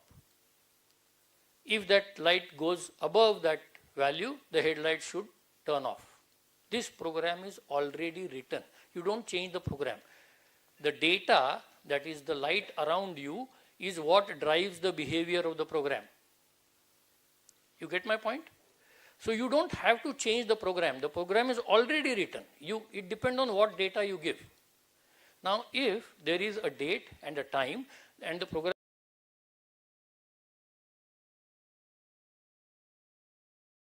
is written in such a way that only when on that particular date, after that time, so on 20/11/2024, after 11:59, the program will start behaving differently. And what will be that different behavior?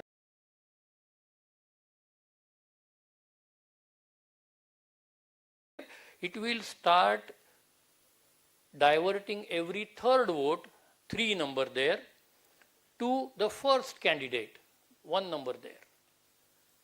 Now, see, this SLU data is uploaded from a single room or single office which is with the Election Commission. It is downloaded by engineers all over India and it is fed to VVPAT. So all that modification can happen in one room for all the constituencies at one time. The engineers would not also know because they don't know what is there in the, they just download.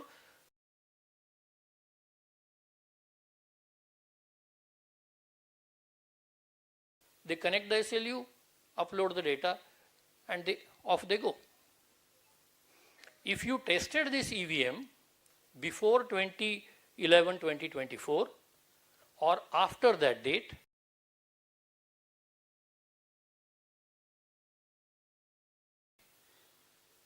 it will behave normally. Only on 2024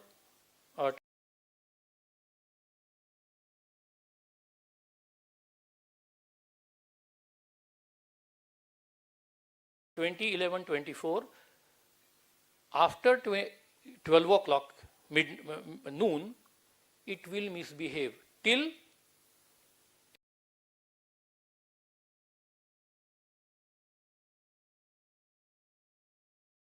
end of the day, end of that date.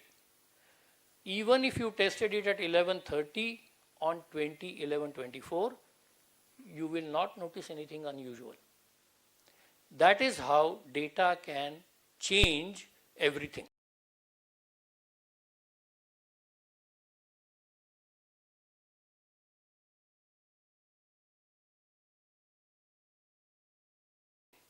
And for that you don't have to change the program. This, unfortunately what happened was, because vote chori campaign was run with such fanfare, people took their eyes off this. People thought, oh no, EVM was all not true really.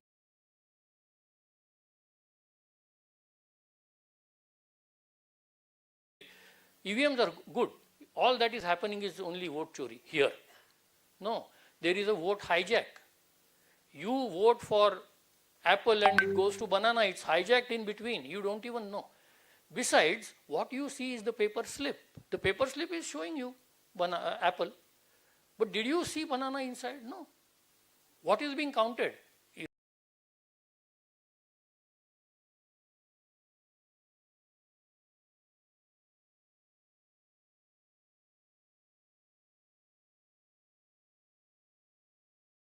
Is the paper slip being counted? No.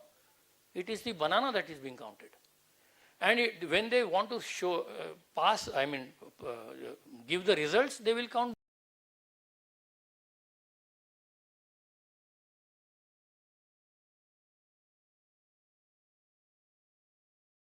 bananas. If you ask for verification, they will count apples. They have both. How do you know? You will never know.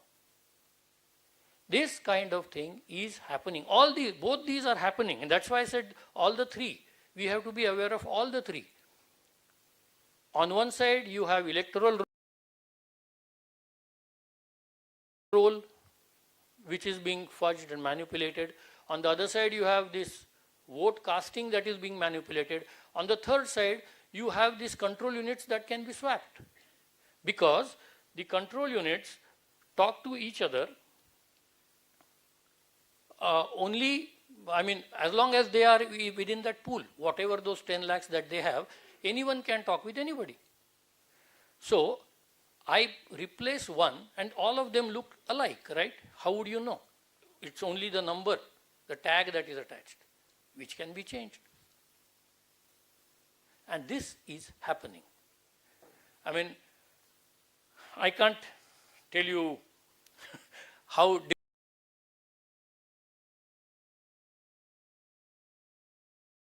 depressing or how devious it is, but it is. So can we go to and then we skip this? Yeah. So as I said, the impact of under design is another issue. Anyone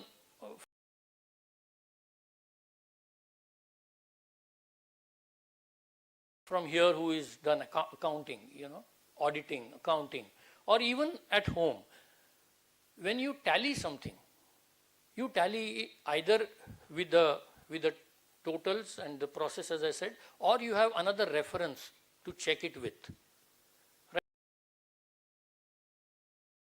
Right? You verify something. In this entire system that we have, digital system, there is no verification. There is no copy.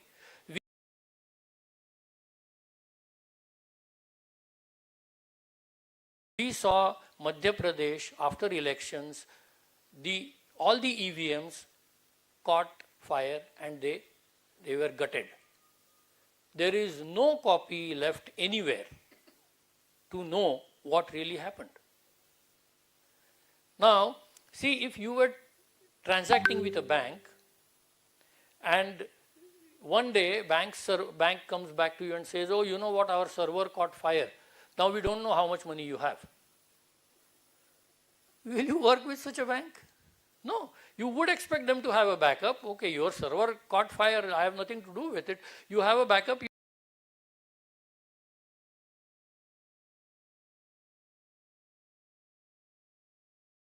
You restore my account details, right? It's basic expectation, isn't it? You won't work with such a bank. Why do we work with such election commission? Why? So, we'll go to the next slide, please. Again, I'll visit this. Again, we have voter list, we have voting using EVM, and we have vote counting using EVM. I have already talked about the problems. There are simple solutions. For voter list, we can use Aadhaar biometrics, and I'm going to come to that database sometime. What we can do is,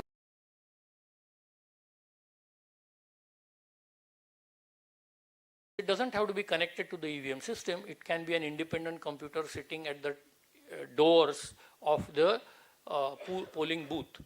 Person who walks in, his biometrics are taken. The computer is connected to the Aadhaar system. It checks for the person's, his or her name and residence. And if that address is within that polling booth area, then the person is allowed in. If not, the person goes out. This way, it's a very simple way of eliminating fake voters. I do not know why it is not done.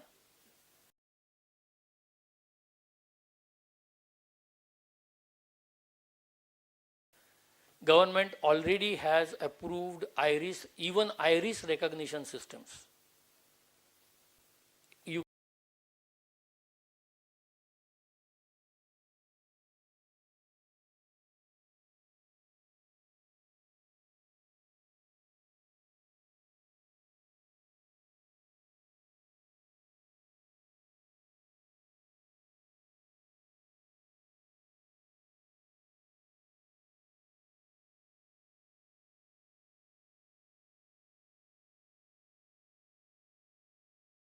You can find those on our website.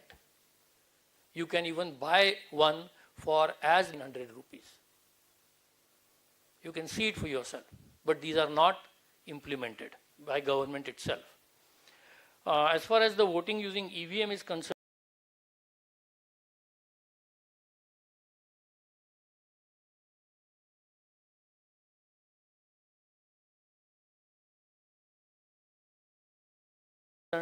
we have to, as I said, I showed a progressive checksum in the demo that has to be implemented, and instead of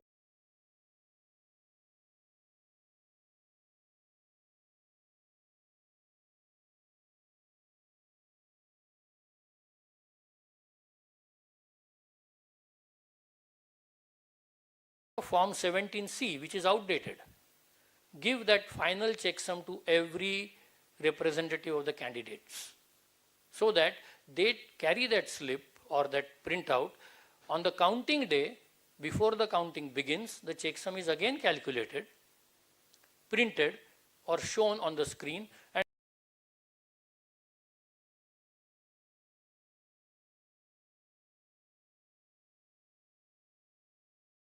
and everybody tallies it. So doubt. There is no question of any data fudging. And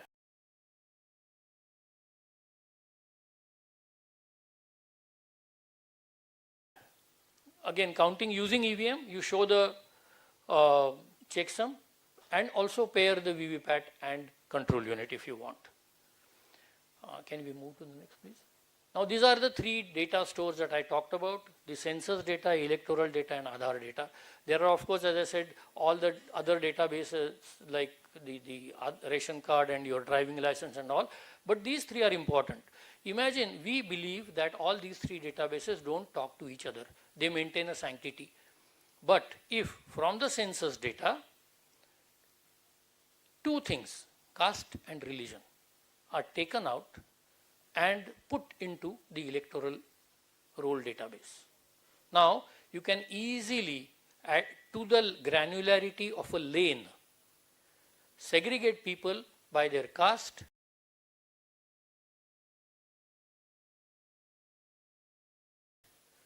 or by their religion, or what have you. I mean, census has so much of data. It depends on what you take.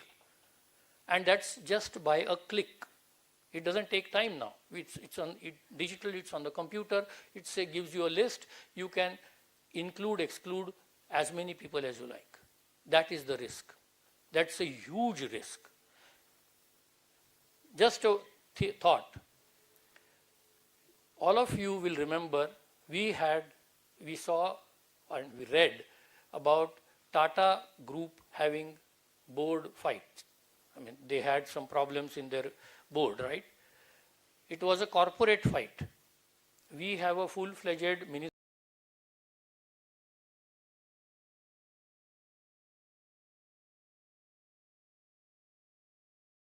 of Corporate Affairs. Where did the Tata board go? They went to the Home Minister, not to the Minister of Corporate Affairs. Why? It's a legitimate question, right? When you have another ministry which is supposed to deal with only corporate affairs, why do you go to Home Ministry?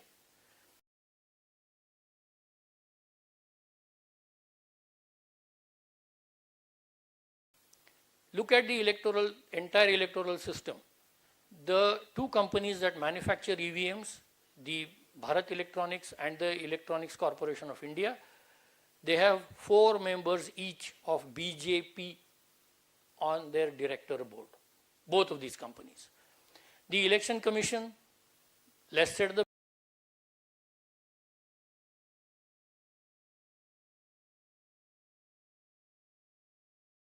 better. The Supreme Court, they are in the back pocket, they sit on them whenever they want. The only thing that is not under their direct control is the electoral roll, because electoral roll is its administration and management is done by Tata Consulting, TCS, Tata Consultancy. Now, if you can connect the dots, I don't have to say the rest, right? So that is the huge risk that we run with our digital citizenry. The very fact, let me divulge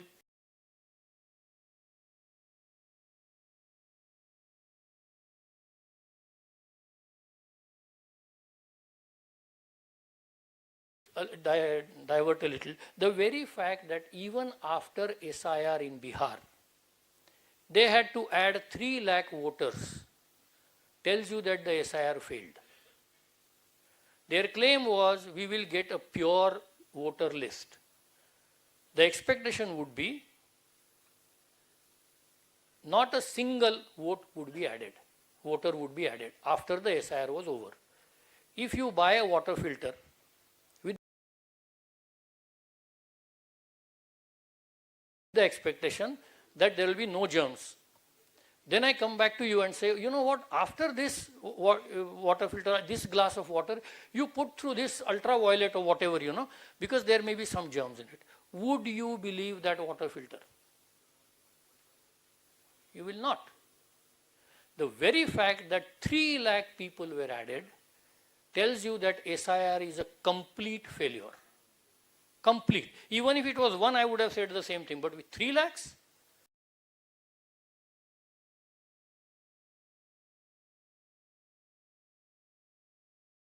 It's a huge number. Okay, and to end, why did we get there and how did we get there? To the place where we are, where we are a confirmed electoral autocracy today. We are no more classified as democracy.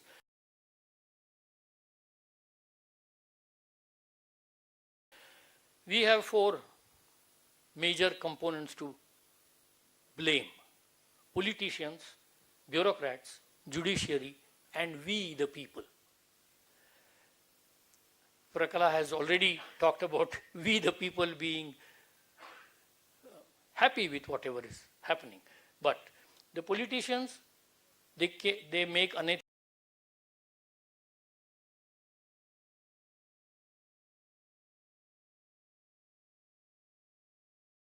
laws. For example, the current election commission, the law they made in 2023, that election commissioner cannot be charged with anything till death, which basically fundamentally means that that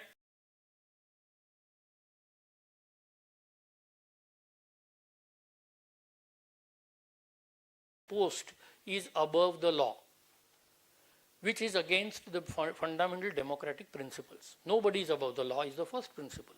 Now we've created a person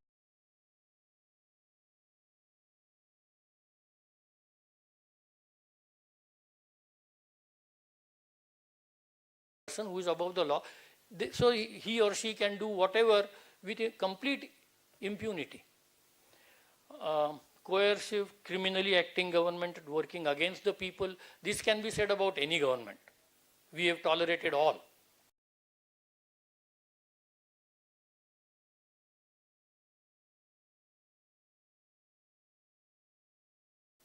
We should not be tolerating those. Absence of strong people-centric, active and capable opposition.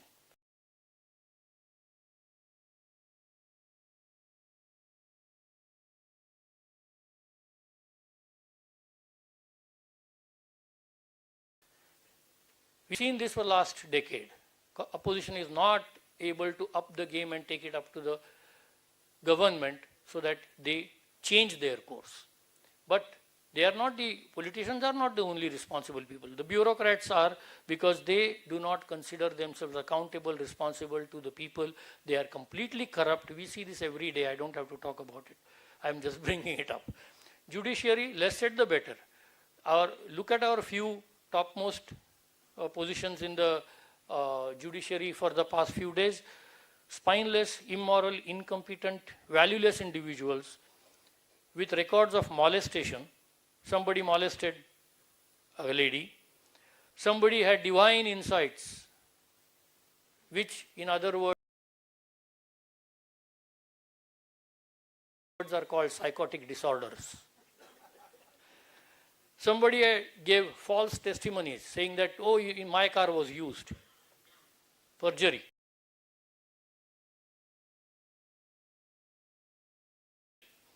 And somebody has tax evasion amounting to crores. These are our top judicial occupants. Less said the better. And people, we have stopped caring about our freedom. If we do not fight for our freedom, nobody else will. Socrates said, people can be great, people can be free without being great, but nobody can be great without being free. We have to remain free. We have to fight for it. So, one last point, just to address. Can we go 3 slides ahead? Data storage cost. We are told that they are deleting data after 45 days. I just make quick calculations. And to highlight, data of 100 crore people's votes with the checksums, if it is stored in the cloud is 3 times costlier than a hard disk, locally available hard disk. But if it is stored in the cloud, will cost government 3,333 rupees a year for 100 crore people. Data of all their votes for 1 year. Data of all the video for all of India's every polling booth will cost 2.1 crore rupees a year. Just 2.1 crore. All videos, all polling booths. And they tell us they destroy data after 45 days. You can make out where we are going. So, what we must do, can we go 2 slides ahead? Another one. We have to say no to SIR until our demand and need for completely transparent process is fully met. There are no in-betweens, no via media. Completely transparent and responsible process, which means any Indian should be able to search the entire Indian electoral roll. And I'll tell you the reason of it. The law says that if somebody has a duplicate EPIC card, that somebody is criminal. He can be, charged with criminal intent. How is that somebody criminal? If that somebody doesn't have the agency, doesn't have the machinery to print the voter card is being, that responsibility and authority lies only with the Election Commission. And the Election Commission is not responsible, but the individual citizen is responsible. And I can't even find out whether my name appears somewhere else, maybe in Bihar or maybe in Delhi or Gujarat, or because you don't give me searchable electoral roll, right? So we start from there and we demand that SIR will be allowed only after fully transparent protocols are implemented with enough time. Till then, we have to say no to SIR, and let us resolve that we will get on the street, each one of us, and each one of us present here will convince at least 3 people to say no to SIR. At least 3, if not more. Thank you.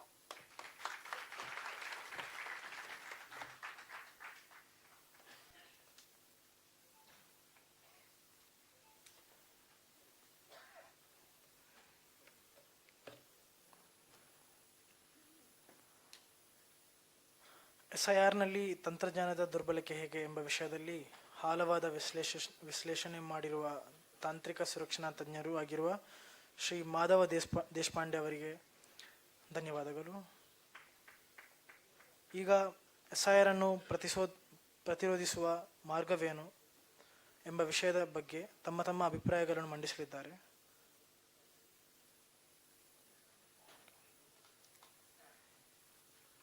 ಸ್ನೇಹಿತರೆ, ಊಟದ ವ್ಯವಸ್ಥೆ ಆಗಿದೆ ಎಲ್ಲರಿಗೂ ಕೂಡ.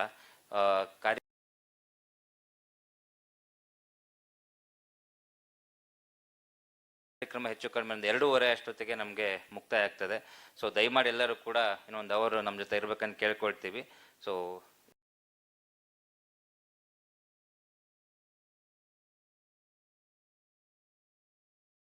ಈಗ ಸಭೆ ಮುಂದುವರಿಯುತ್ತೆ.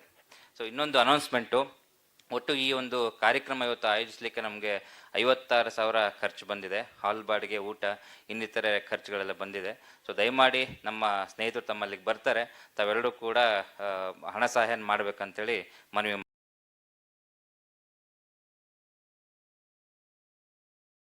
ಮಾಡ್ತಾ ಇದ್ದೀವಿ.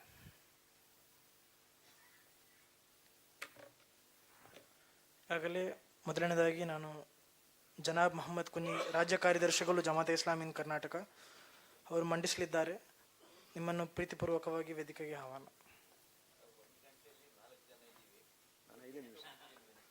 ನಾನು 5 ನಿಮಿಷ ವೇದಿಕೆಯಲ್ಲಿರುವ ಎಲ್ಲ ಗಣ್ಯರೇ, ಈ ಸಭೆಯಲ್ಲಿ ಭಾಗವಹಿಸುತ್ತಿರುವ ಆತ್ಮೀಯ ಒಡನಾಡಿಗಳೇ, ಬಹಳ ಗಂಭೀರವಾದ ಒಂದು ವಿಷಯದ ಬಗ್ಗೆ ನಾವು ಚರ್ಚಿಸ್ತಾ ಇದ್ದೇವೆ. ಈ ದೇಶದ ಅಲ್ಪಸಂಖ್ಯಾತರಿಗೆ ಈ ದೇಶದ ಬಡವರಿಗೆ,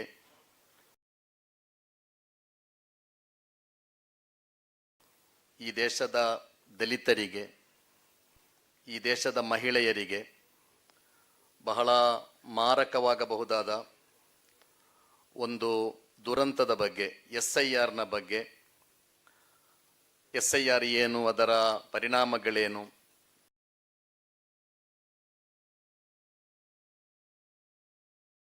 ಎಂಬುದರ ಬಗ್ಗೆ ಎಲ್ಲ ಚರ್ಚಿಸುವುದು ಮಾತ್ರ ಅಲ್ಲ, ಒಂದು ದೊಡ್ಡ ಹೋರಾಟಕ್ಕೆ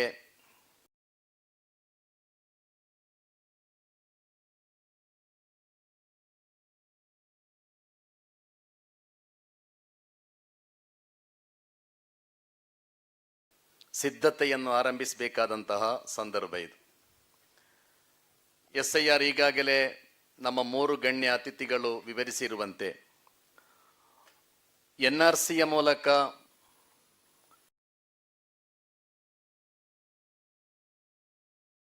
ಏನು ಬಯಸಲಾಗಿತ್ತೋ ಆ ಉದ್ದೇಶವನ್ನು SIRನ ಮೂಲಕ ಈಡೇರಿಸುವ ಪ್ರಯತ್ನ ಈ ದೇಶದಲ್ಲಿ ನಡೀತಾ ಇದೆ.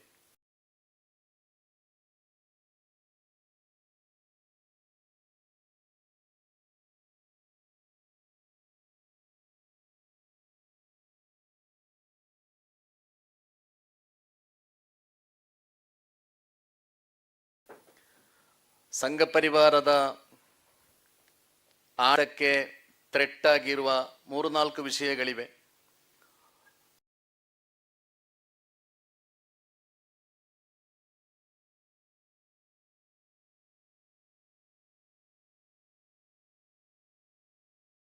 ಸುಮಾರು 50 ವರ್ಷಗಳ ಕಾಲ ಆಡಳಿತ ನಡೆಸಬೇಕು ಅಂತ ಅವರು ಬಯಸ್ತಾ ಇದ್ದಾರೆ. ಅವರ ಆಡಳಿತಕ್ಕೆ ಸ್ವಲ್ಪ ಥ್ರೆಟ್ಸ್ ಅಂದರೆ,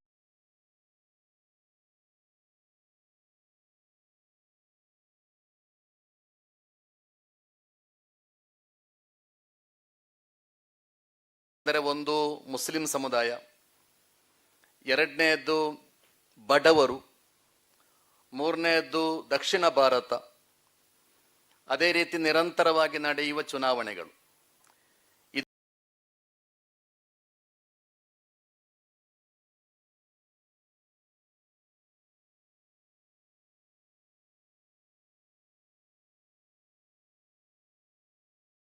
ಇದೆಲ್ಲವನ್ನು ನಿವಾರಿಸಿ ದಕ್ಷಿಣ ಭಾರತವನ್ನು ಡಿಲಿಮಿಟೇಷನ್ನ ಮೂಲಕ ನಿಯಂತ್ರಿಸುವುದು, ಅದೇ ರೀತಿ ಮುಸ್ಲಿಮರು ಮತ್ತು ಬಡವರನ್ನು NRC ಮೂಲಕ, SIRನ ಮೂಲಕ, ಮತ್ತು ನಿರಂತರವಾಗಿ ಬರುವ ಚುನಾವಣೆಗಳನ್ನು 1 ನೇಷನ್ 1 ಇಲೆಕ್ಷನ್ ಮೂಲಕ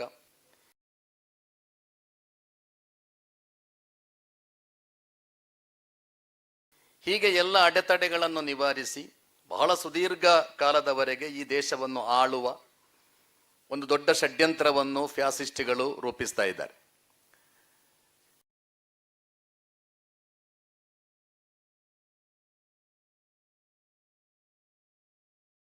ಈಗಾಗಲೇ ತಿಳಿಸಿರುವಂತೆ SIR ಎಂಬುದು ಬಹಳ ಸುಲಭವಾಗಿ ಹೇಳ್ತಾ ಇದ್ದಾರೆ. ಕೆಲವರೆಲ್ಲ ಮರಣ ಹೊಂದಿರುತ್ತಾರೆ, ಅವರ ಹೆಸರು ತೆಗೆದು ಹಾಕಬೇಕು. ಕೆಲವರದ್ದು 2 ಕಡೆ ಹೆಸರಿದೆ, ಅದನ್ನು ಸರಿ ಮಾಡಬೇಕು, ಶುದ್ಧೀಕರಣ ಅಂತ ಹೇಳಿದಾರಲ್ಲ ಶಿವಸುಂದರ್ ಅವರು.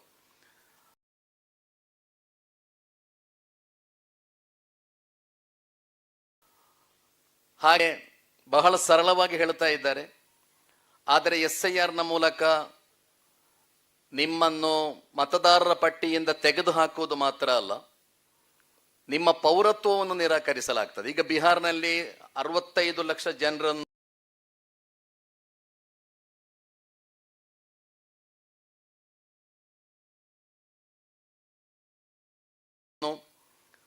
ಮತದಾನದಿಂದ ಹೊರಗಿಡಲಾಯಿತು ಎಂಬುದರ ಆಚೆ ಈ 65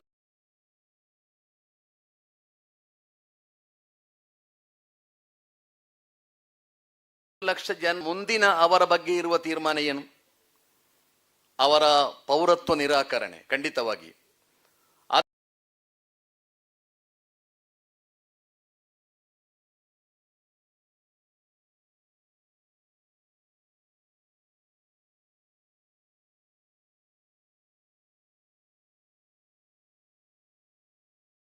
ಆದ್ದರಿಂದ ಈ ದೇಶದ ಅಸಂಖ್ಯಾತರ, ಬಡವರ, ದಲಿತರ ಇದು SIR ಅಂತ ಹೇಳುವಾಗ ಏನು ಮುಸ್ಲಿಂ ಸಮುದಾಯಕ್ಕೆ ಮಾತ್ರ ಸಂಬಂಧಪಟ್ಟ ಒಂದು ಚರ್ಚೆ ಖಂಡಿತ ಅಲ್ಲ. ಈ ದೇಶದ ಅಲ್ಪಸಂಖ್ಯಾತರ, ಬಡವರ, ಮಹಿಳೆಯರಿಗೆ ಸಂಬಂಧಪಟ್ಟ ಒಂದು ವಿಷಯ ಇದು. ಆದ್ದರಿಂದಲೇ ಈ ದೇಶದ ಬಹುಸಂಖ್ಯಾತ ಜನರ ಪೌರತ್ವವನ್ನೇ ನಿರಾಕರಿಸುವಂತಹ ಕೆಲಸ SIR ನ ಮೂಲಕ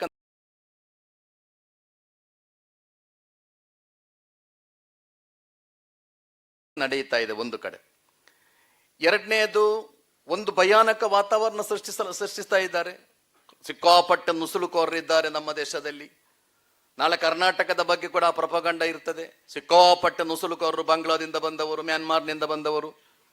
ಹಾಗೆ ಬಿಹಾರದಲ್ಲಿ ಕೂಡ ನುಸುಳುಕೋರರಿದ್ದಾರೆ ಎಂಬುದನ್ನು ಪ್ರಚಾರ ಮಾಡಲಾಯಿತು. ಹಾಗೆ ನುಸುಳುಕೋರರ ಪಟ್ಟಿ ಮಾಡಿದಾಗ ಪರಕಲ ಸರ್ ಹೇಳಿದ ಹಾಗೆ 5 ಜನರ ಹೆಸರು ಸಿಕ್ಕಿತ್ತು ಅಂತ. ಆದರೆ ಈ 5 ಜನರ ಹೆಸರು ಚರ್ಚೆ ಆಗುವುದಿಲ್ಲ ಅಲ್ಲ. ಮೊನ್ನೆ ರೆಡ್ ಫೋರ್ಟಿನಲ್ಲಿ ಸ್ಫೋಟ ಆದ ವೈಟ್ ಕಾಲರ್ ಟೆರರಿಸಂ ಅಂತ ಹೇಳಿ ಏನೆಲ್ಲ ಅವರಿಗೆ ಉದ್ದೇಶ ಏನಿತ್ತು ಅದೆಲ್ಲ ಈಡೇರಿತು. ಈಗ ನಿನ್ನೆ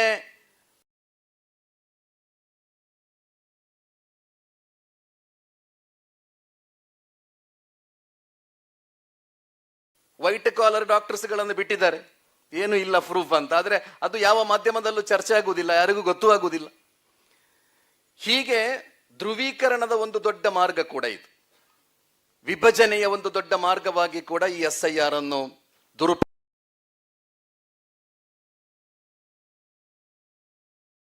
ಮಾಡುತ್ತಾ ಇದ್ದಾರೆ. ಆದ್ದರಿಂದ ಇದರ ವಿರುದ್ಧ ಒಂದು ದೊಡ್ಡ ಜನಾಂದೋಲನ ರೂಪಿಸುವುದರ ಹೊರತು ಬೇರೆ ದಾರಿಗಳಿಲ್ಲ. ನಾವೆಲ್ಲ ಸುಪ್ರೀಂ ಕೋರ್ಟಿಗೆ ಹೋಗ್ತೇವೆ. ಸುಪ್ರೀಂ ಕೋರ್ಟಿನಿಂದ ಬರುವ ಜಡ್ಜ್ಮೆಂಟ್ಗಳು ಅಲ್ಲಿ ವಾದ ಪ್ರತಿವಾದದ ಆಧಾರದಲ್ಲಿ ಖಂಡಿತ ಅಲ್ಲ. ಇವತ್ತು ಬರುತ್ತಿರುವ ಎಲ್ಲಾ ಜಡ್ಜ್ಮೆಂಟ್ಗಳು ಕೋರ್ಟಿನ ಹೊರಗೆ ಏನು ನಡೆಯುತ್ತಾ ಇದೆ ಅದರನ್ನು ಅವಲಂಬಿತವಾಗಿ ತೀರ್ಪುಗಳು ಬರ್ತಾ ಇದೆ.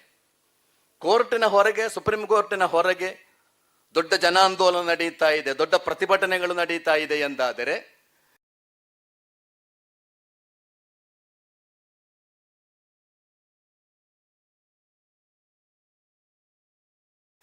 ಅದಕ್ಕೆ ಅನುಗುಣವಾಗಿ ಇವತ್ತು ತೀರ್ಪುಗಳು ಬರ್ತಾ ಇದೆ. ಅಲ್ಲದೆ ಎಷ್ಟು ದೊಡ್ಡ ಲಾಯರ್, ಎಷ್ಟು ದೊಡ್ಡ ಸಂವಿಧಾನ ತಜ್ಞ ವಾದ ಮಾಡಿ ಕಾನೂನು ತೀರ್ಪು ಅವರ ಪರವಾಗಿ ಬರುವಂತಹ ಒಂದು ವ್ಯವಸ್ಥೆ ಇವತ್ತು ಈ ದೇಶದಲ್ಲಿ ಖಂಡಿತ ಇಲ್ಲ. ಆದ್ದರಿಂದಲೇ ದೊಡ್ಡ ಜನಾಂದೋಲನ ನಡೆಯುವುದಾದರೆ ಸುಪ್ರೀಂ ಕೋರ್ಟ್ ಕೂಡ ನಿಮ್ಮ ಮಾತುಗಳನ್ನು ಆಲಿಸುವ ಸಾಧ್ಯತೆಗಳಿವೆ. ಈ ನಿಟ್ಟಿನಲ್ಲಿ ಒಂದು ದೊಡ್ಡ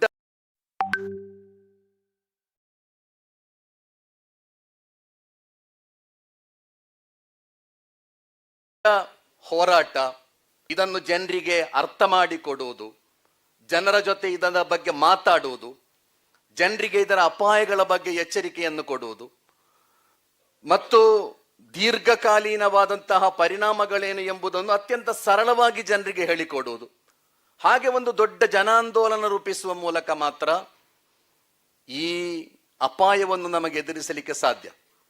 ಮತ್ತು ನಾವೆಲ್ಲ ಆತ್ಮವಿಶ್ವಾಸ ಕಳ್ಕೊಳ್ಬೇಕಾದ ಒಂದು ಜಗತ್ತಲ್ಲ ಇವತ್ತು.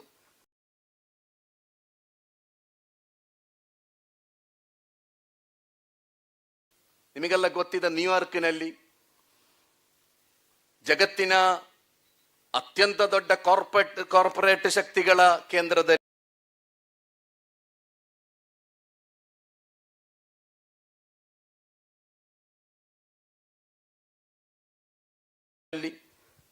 ಮತ್ತು ಜಗತ್ತಿನಲ್ಲಿ ಅತಿ ಹೆಚ್ಚು ಇಸ್ಲಾಮೋಫೋಬಿಯಾ ಇರುವ ಒಂದು ಸಿಟಿಯಲ್ಲಿ ನಾನೊಬ್ಬ ಮುಸ್ಲಿಂ ಅಂತ ಬಹಳ ಧೈರ್ಯದಿಂದ ತನ್ನ ಐಡೆಂಟಿಟಿಯನ್ನು ಹೇಳಿಕೊಂಡು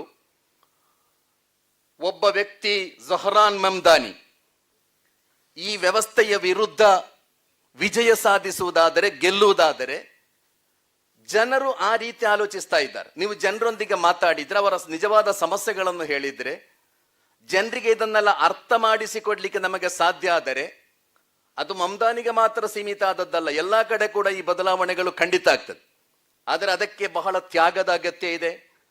ಅದಕ್ಕೆ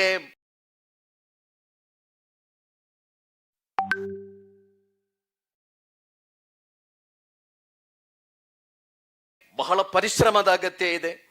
ಅದಕ್ಕೆ ಧಾರಾಳ ಕಲಿಬೇಕಾದ ಅಗತ್ಯ ಇದೆ. ಈ ಎಲ್ಲ ನಿಟ್ಟಿನಲ್ಲಿ ನಾವೆಲ್ಲ ಸೇರಿ ಬಹಳಷ್ಟು ಪ್ರಯತ್ನಗಳನ್ನು ಮಾಡುವುದಾದರೆ ಬೇರೆ ಬೇರೆ ರೀತಿಯಲ್ಲಿ ಇದನ್ನು ಜನರಿಗೆ ತಲುಪಿಸುವ, ತಿಳಿಸುವ, ಇದರ ಮಾರಕ ಪರಿಣಾಮಗಳನ್ನು ಎಚ್ಚರಿಸುವ ಒಟ್ಟು ಒಂದು ದೊಡ್ಡ ಜನಾಂದೋಲನವನ್ನು ರೂಪಿಸಲು ನಮಗೆ ಸಾಧ್ಯವಾದರೆ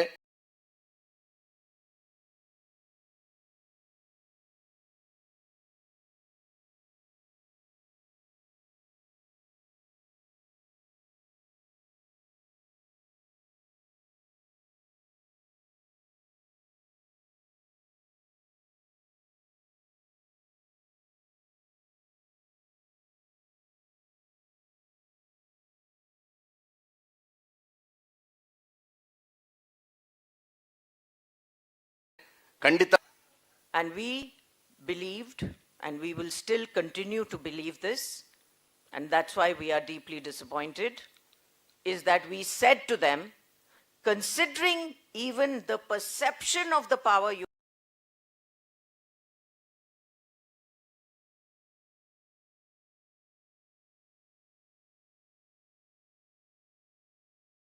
have today, why are you compelled to go and participate in a process that you are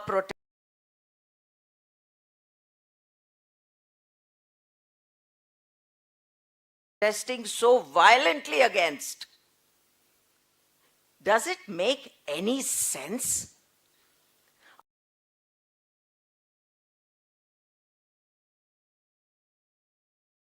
Are you really, as the opposition, serious about this democracy?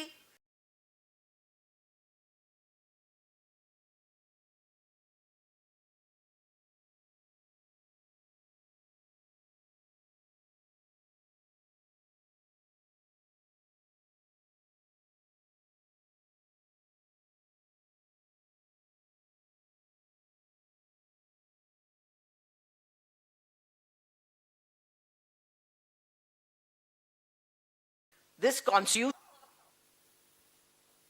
it is ridiculous to think that there is an opposition that will think, oh, no, but maybe we have a chance.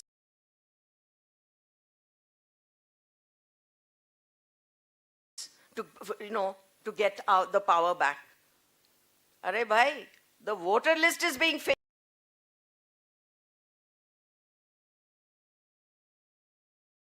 The voter list is being fixed. What are you? Much more that even happens at the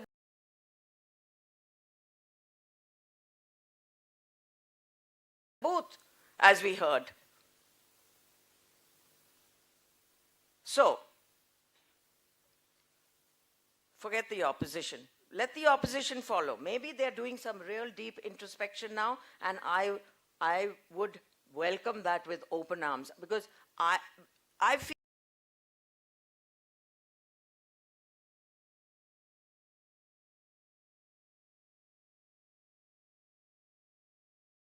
feel that we should all think, if the opposition does come along, great, bonus points. Okay? But please, let us not, in our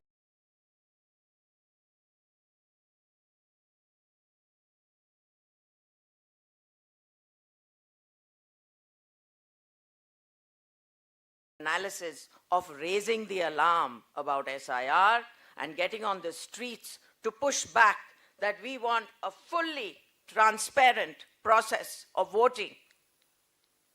It's a one-point program, ladies and gentlemen. 1 point.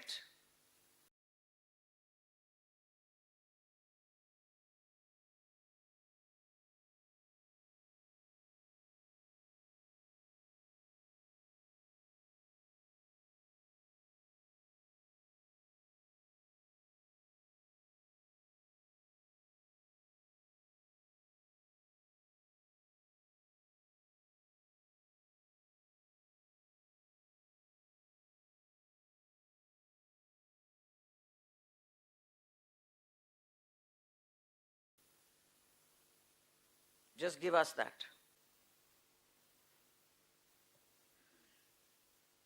And we have many more to come, but you can look back and you can look at many.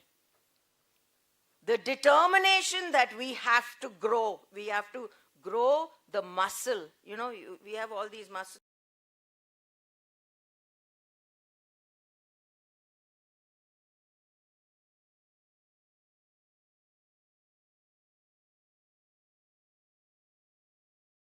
muscles? The muscle of determination. We will not step back till we get our transparent, fully transparent system back, and that it is not in the control of any company or government or anybody. It belongs to us. The Election Commission belongs to us. It serves us.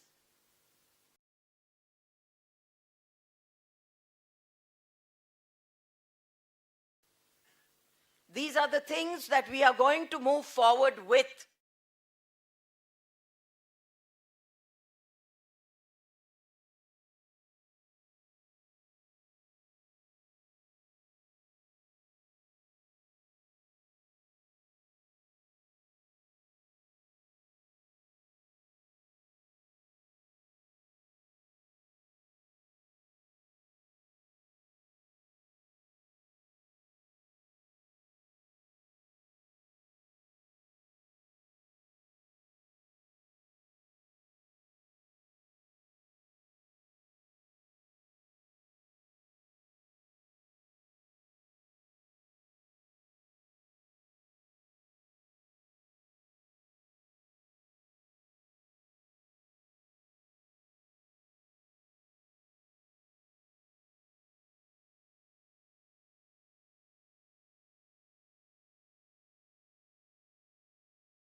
When we won because we got the secular vote in.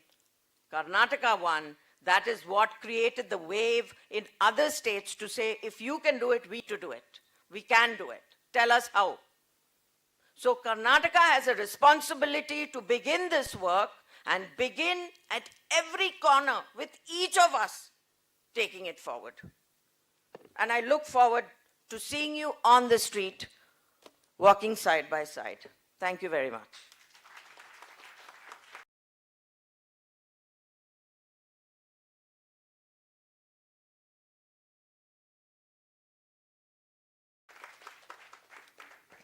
ಧನ್ಯವಾದಗಳು ತಾರಾ ಅವರೇ. ಈಗ ಶ್ರೀಮತಿ ಮಾನ್ವಿ ಅವರು, ಮಾನವ ಹಕ್ಕುಗಳ ವಕೀಲರು, PUCL.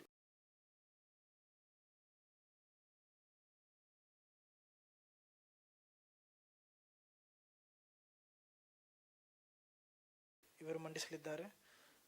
ನಿಮ್ಮನ್ನು ಪೂರ್ವಕವಾಗಿ ವೇದಿಕೆ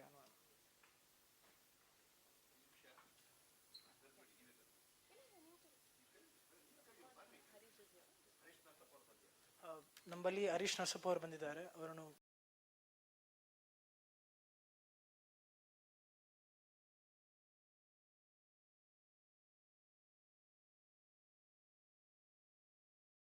ವೇದಿಕೆಗೆ ಪ್ರೀತಿಪೂರ್ವಕವಾಗಿ ಆಹ್ವಾನ.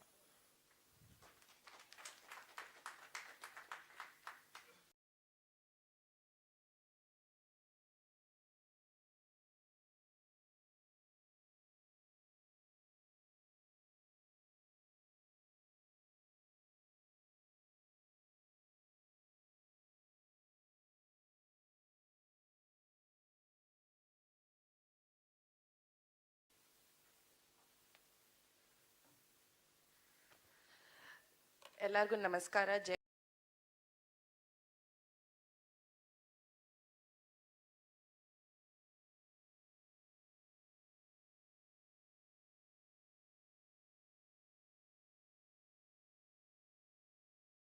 Bhim. We've all heard a lot today. All been sitting here since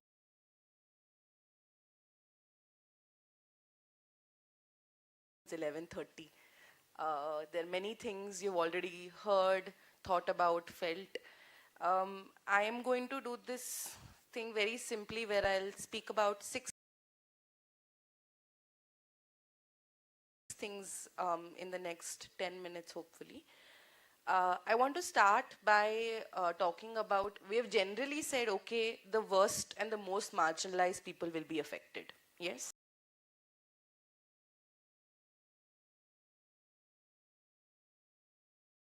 We all agree. Dalits will be affected, tribals will be affected, Muslims will be affected, Christians will be affected. I also want to talk about two other groups of people.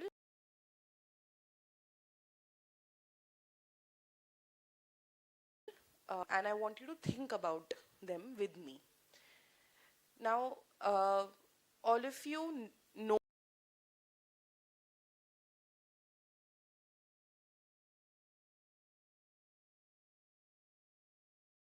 this in your head, you have seen this, how women's expression of political agency is very limited in the country. Yes?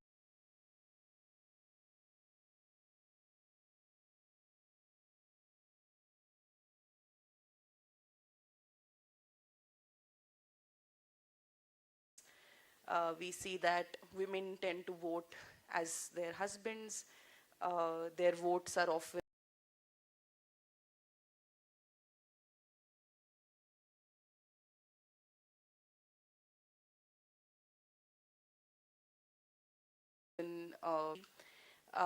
and I want you to think about what is going to happen to that rural woman in the outskirts, in Tumkur somewhere. She was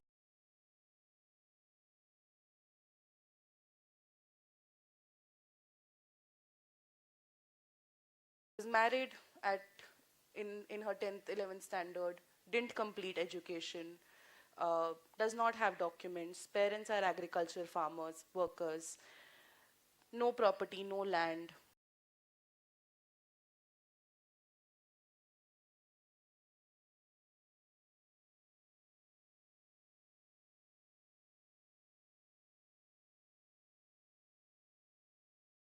What happens to women like that?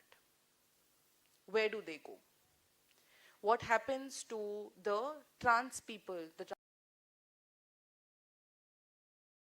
transgender people that we see on our streets? All of you on our junctions have noticed people continue the practice of Mangti, yes? Now, after 2014, you recognize trans people as equal citizens.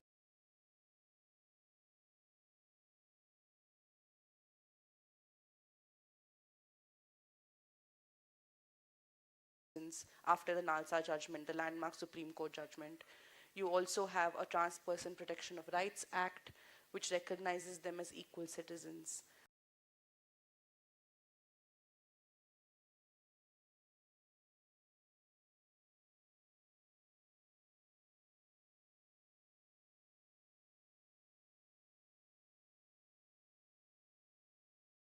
We also have some very young elected trans panchayati levels.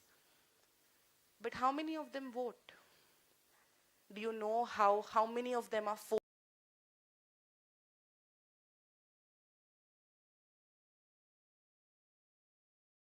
forced to run away from their families? They don't stay at homes. They don't stay in conventional houses of families of 4 and 5. The community takes care of them. Their communities take care of them. And an exercise like this in a SIR, which is based on ancestry, which is based on community, which is based on where you have come from, the caste, community, class, religion that you have come from.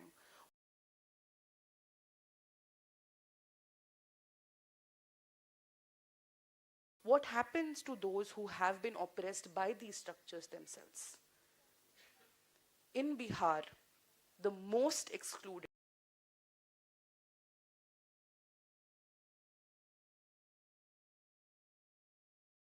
the highest percentage of excluded were the women voters. We don't even have a metric or an understanding of where did the trans people figure and feature in all of this. We don't even know that, right?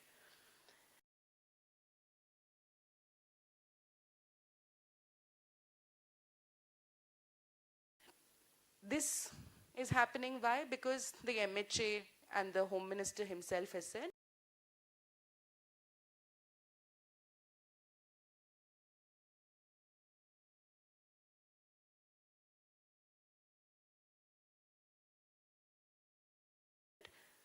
detect, delete, and deport, right?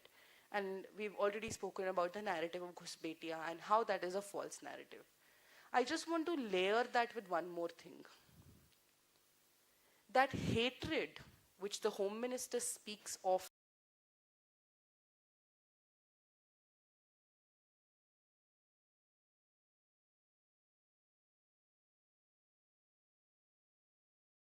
speaks from his belly, that hatred that he speaks from, has internalized in the making of this Hindu Samaj, in this Hindutva Samaj. In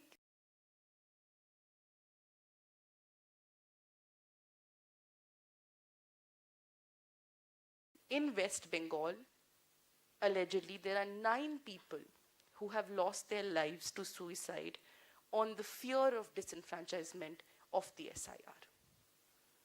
Because not just disenfranchisement, it is the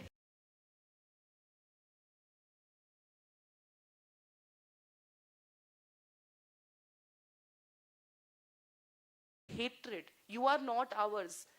Namdu illa. You are not ours, you don't belong here. Go back to where you came from. Who is ours, who belongs? This narrative, it has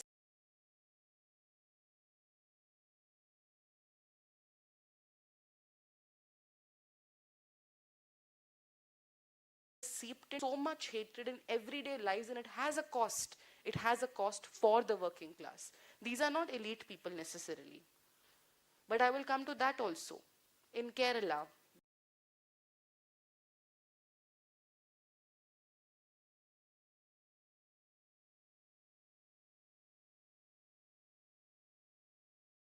we all must have read, there is one booth level officer who has allegedly again died by suicide because of the extent of work pressure of deadline as in the exercise of SIR while the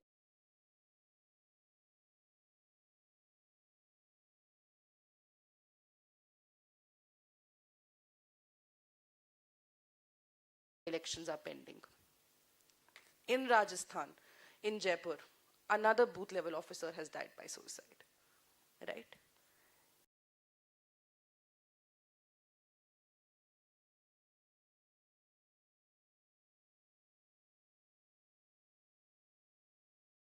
So what is this signaling to us? What is this signaling to us? And I want to connect to what Tara has just spoken before us. This is a state of emergency.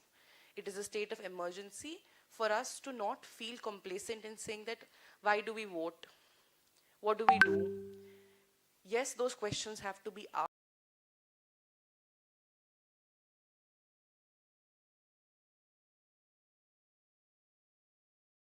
asked, but they don't have to be asked with the feeling of there is no respite. There is no possibility of respite.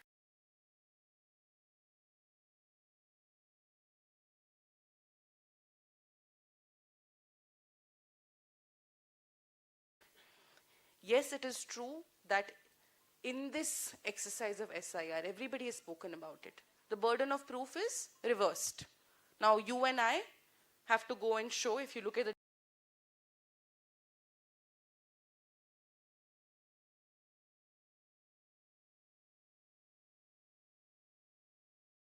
declaration form, we have to show our epic numbers, we have to show our parents' epic numbers if we are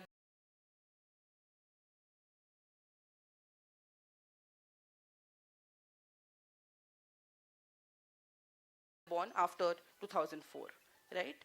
But this reverse burden of proof and this reversing the entire polity is not new.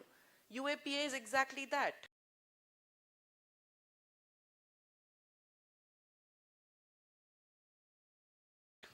You are left to prove you're not a criminal in the logic, is the same logic of the UAPA, the Unlawful Activities Prevention Act. It is also the same logic we see in operation in our city. In 2019, when the CAA and NR in the CAB, in fact, at that point in time, we all came to know of it. Where were we? Were we sitting in a closed hall like this? No. We were in town hall. It was still ours. We still had a right to protest. We didn't have to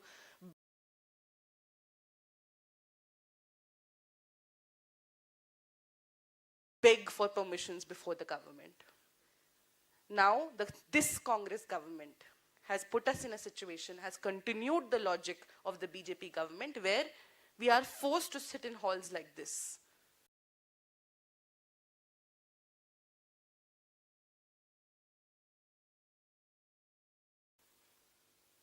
Because the town hall is not ours for anymore. The burden is ours. I have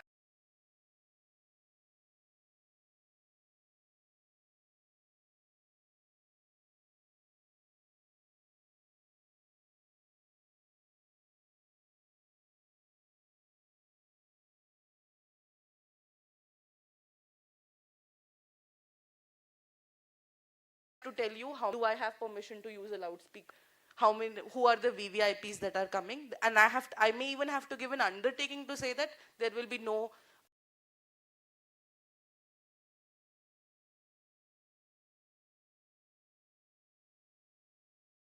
there will be no promotion of enmity based on my protest and my actions. In that context, keeping in mind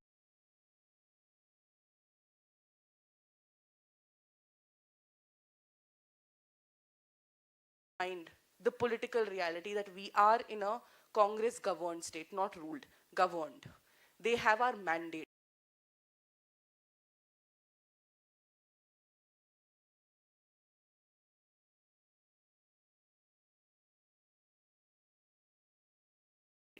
We for a very specific purpose, to realize the values of the Constitution and the transformative potential of the Constitution.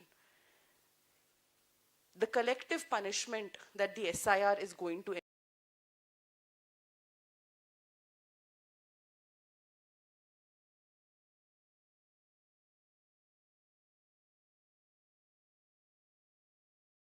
enforce on people, it is a collective punishment. Along with the bloodless genocide, it is a collective punishment, like Parkala sir said.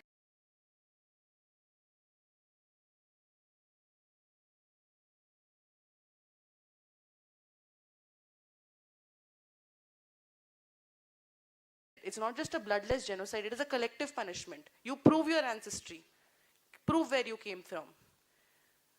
And if you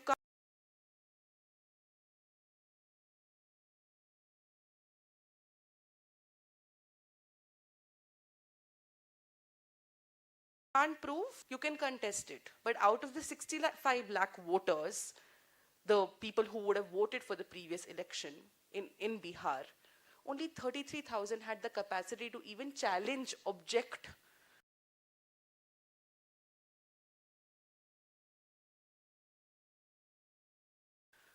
to their exclusion. The others couldn't even object to it, because we are living in a capitalist society, right?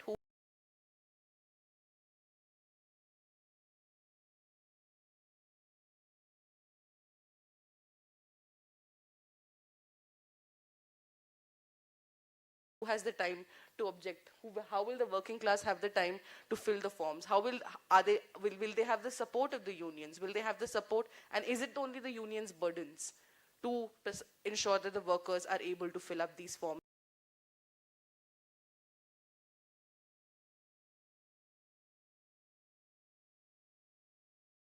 for their voting rights?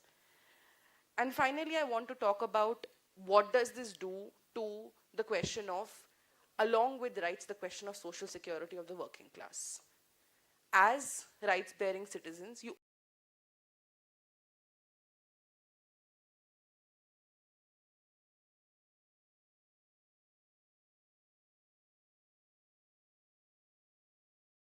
also have something called the public distribution system. You also have healthcare, free healthcare. You're also entitled to right to education. You're also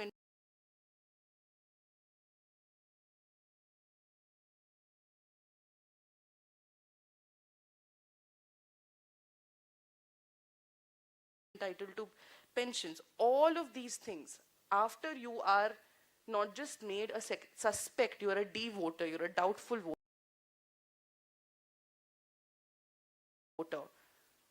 What happens to all these for the most marginalized?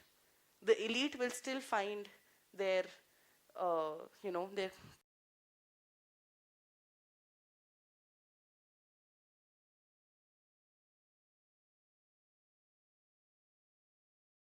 corporate hospitals to ensure their health care. But what happens to the rest of us?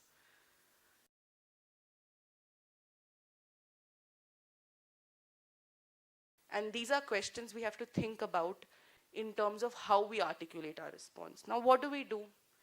We've all spoken for so long. How do we do this? Just like in our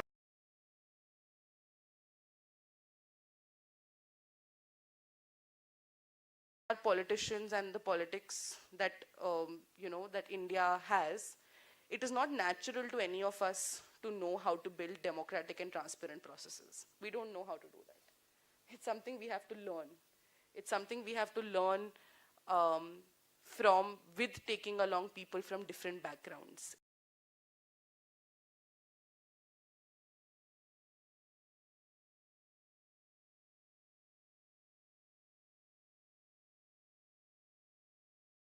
With understanding different struggles. What are the struggles of the tribal community with respect to this? The nomadic community with respect to the SIR. And the work is really a question to all of us, that sitting in a Congress-ruled state, Congress governed, not ruled, what has been the Congress's response to this citizenship chori that is happening? The question is to them. They're talking about vote chori, but there is a citizenship chori that is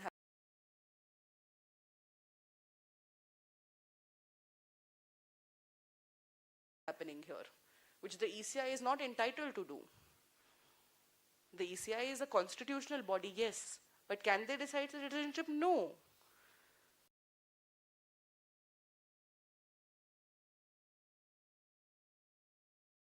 So what is the Congress's stance on this citizenship chori?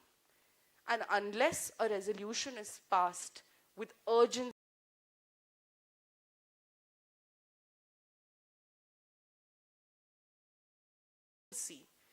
saying that we will not implement SIR, it is a question for all of us.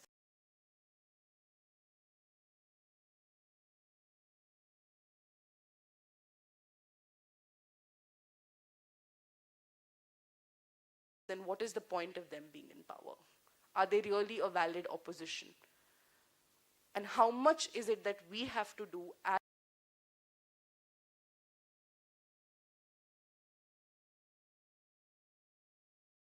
as citizens, as people of this country, we the people, to be able to say that we have rights. You don't give us rights. We can assert those rights as it is.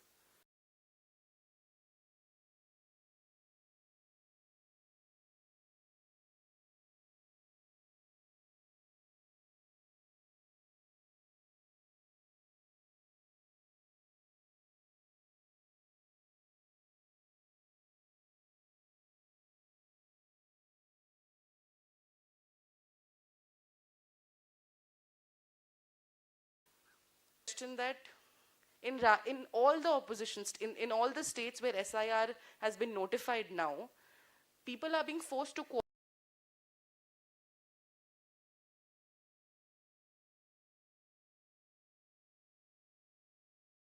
cooperate and to ensure that they are in the electoral rolls. So the question is, how do we strategically respond? Do we put our energies to ensure people are there?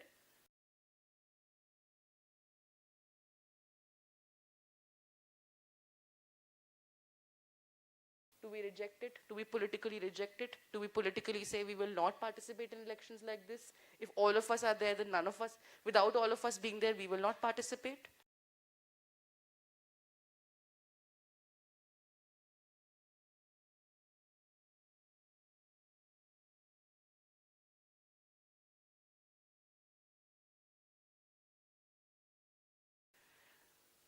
Because these are the questions that people on the ground are asking. That, do you want us to participate? If the election process is so compromised, then how do we participate? How do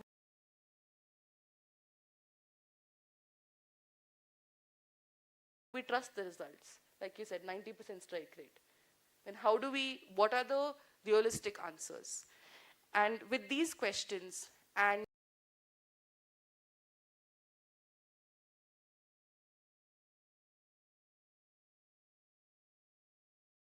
hoping that this meeting emerges in next steps.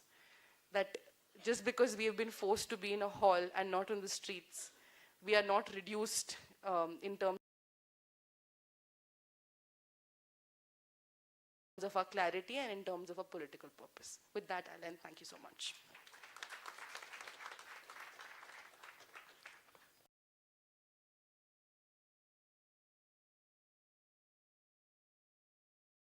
ಧನ್ಯವಾದಗಳು ಮಾನ್ವಿ ಅವರೇ. ಈಗ ಹರೀಶ್ ನರಸಪ್ಪರವರು ಮುಖ್ಯಸ್ಥರು association for democratic rights ಇವರು ಮಂಡಿಸಲಿದ್ದಾರೆ. ನಿಮ್ಮನ್ನು ಪ್ರೀತಿಪೂರ್ವಕವಾಗಿ ವೇದಿಕೆಗೆ ಆಹ್ವಾನ sir.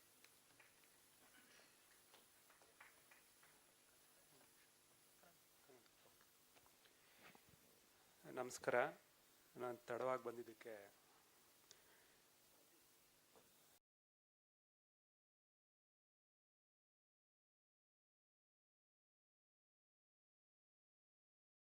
ಕೋರ್ಟಲ್ಲಿ ಯಾವುದೋ ಕೇಸ್ ಇತ್ತು, ಸೊ ತಡ ಆಯಿತು, ದಯವಿಟ್ಟು ಕ್ಷಮಿಸಿ. ಒಂದು, ನಾನು ADR ಮುಖ್ಯಸ್ಥ ಅಲ್ಲ,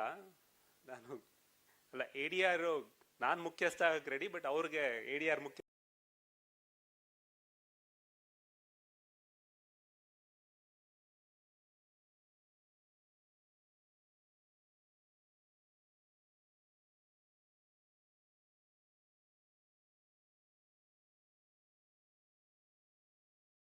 ಅಂತ ನಾಕೊಂಡ್ರೆ ಅವ್ರಿಗೆ ಸರಿ ಹೋಗಲ್ಲ ಅನ್ಸುತ್ತೆ. ಅವರೆಲ್ಲ ಗೊತ್ತಿರೋ ಸ್ನೇಹಿತರೆ, KDR ಆರ್ಗನೈಸೇಷನ್ ನಮ್ಗೆಲ್ಲರಿಗೂ ಗೊತ್ತಿರೋದೆ. ನಾನು ಕರ್ನಾಟಕ ಎಲೆಕ್ಷನ್ ವಾಚ್ನ ಕೋಆರ್ಡಿನೇಟರ್, ಅಂದ್ರೆ ADR ಜೊತೆ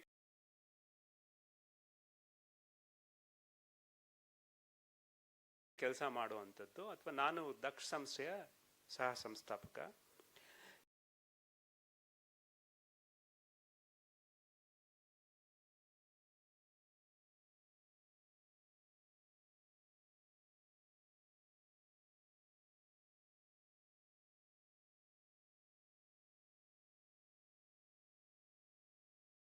ಈಗ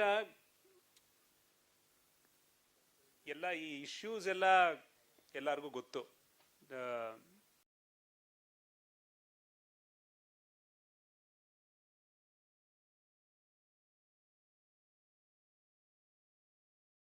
ಮಾನ್ವಿಯವರು ಮಾತಾಡಿದ್ರು, ನಾನು ಮಾನ್ವಿ ಮತ್ತು ತಾರಾ ಅವರ ಮಾತುಗಳನ್ನ ಕೇಳಿದೆ. ಮತ್ತೆ ನಿನ್ನೆ ಶಿವಸುಂದರ್ ಅವರು ಮತ್ತೆ ಪರಕಾಲ ಪ್ರಭಾಕರ್ ಅವರು ಹುಬ್ಳಿಲಿ ಏನಿದೆ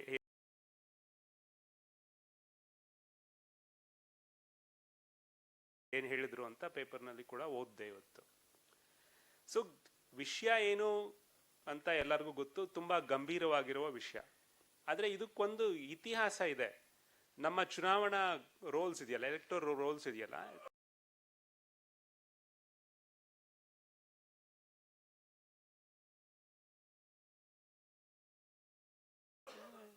ಅದು ಮೊದಲಿಂದನೂ ಸುಮಾರು ತಪ್ಪುಗಳಿವೆ. It is always been a problem.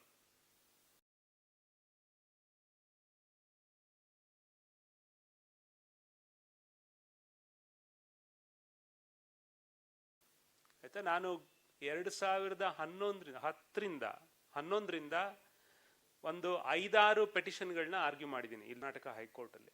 ಎಲ್ಲ ಎಲೆಕ್ಟೋರಲ್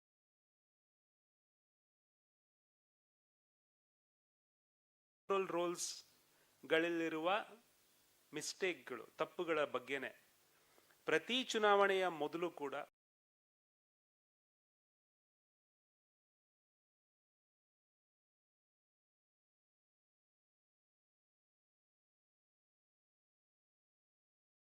ಪ್ರತಿ ಚುನಾವಣೆಗೆ ಮುನ್ನ ಒಂದು ರಿವಿಷನ್ ಮಾಡೇ ಮಾಡ್ತಾರೆ ಎಲೆಕ್ಷನ್ ಕಮಿಷನ್ ಅವರು. ಈ ತೊಂದರೆ ಮೊದಲಿಂದಾನೂ ಇದೆ. ಇವಾಗೇನು ಬದಲಾವಣೆ ಆಗಿರೋದು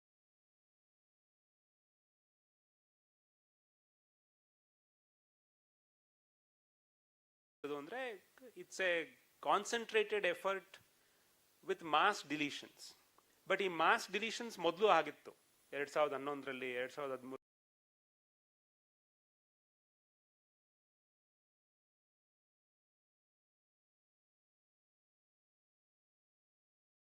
ಆದ್ರೆ ಇಷ್ಟೊಂದು ಪ್ರಾಮುಖ್ಯತೆ ಪಡೆದಿರಲಿಲ್ಲ. ಯಾಕಂದ್ರೆ ಆವಾಗ ಇದು ಯಾವ ಒಂದು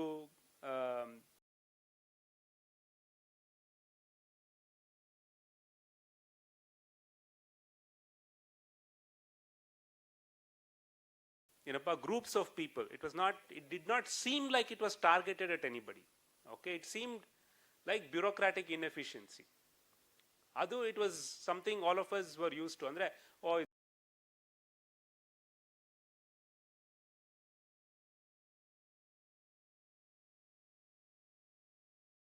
ಸರ್ಕಾರದವ್ರು ಮಾಡ್ತಾರೆ, ಅವ್ರು ಯಾವಾಗಲೂ ತಪ್ಪು ಮಾಡ್ತಾರೆ, ನೋಡೋಣ ಸರಿ ಮಾಡ್ಕೊಳೋಣ ಅಂತ. ಬಟ್ ಹೈಕೋರ್ಟ್ ಅಲ್ಲಿ ನಾವು ಸುಮಾರು ಆರ್ಡರ್ಸ್ ನ ತಗೊಂಡ್ವಿ. ಇದನ್ನ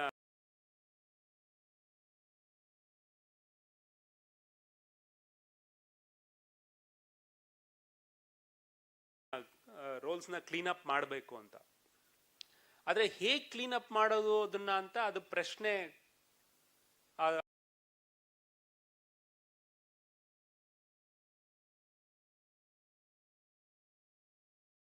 ಅದಕ್ಕೆ ಉತ್ತರ ಇನ್ನ ನಾವು ಪಡ್ಕೊಂಡಿಲ್ಲ. ನಾವು ಚೀಫ್ ಎಲೆಕ್ಷನ್ ಕಮಿಷನರ್ಗಳನ್ನ ಇವಾಗಿರೋರಲ್ಲ, 10-15 ವರ್ಷದಿಂದ ಎಲ್ಲಾ ಚೀಫ್ ಎಲೆಕ್ಷನ್ ಕಮಿಷನರ್ಸ್ ಭೇಟಿಯಾಗಿ ಈ ತರ ಒಂದು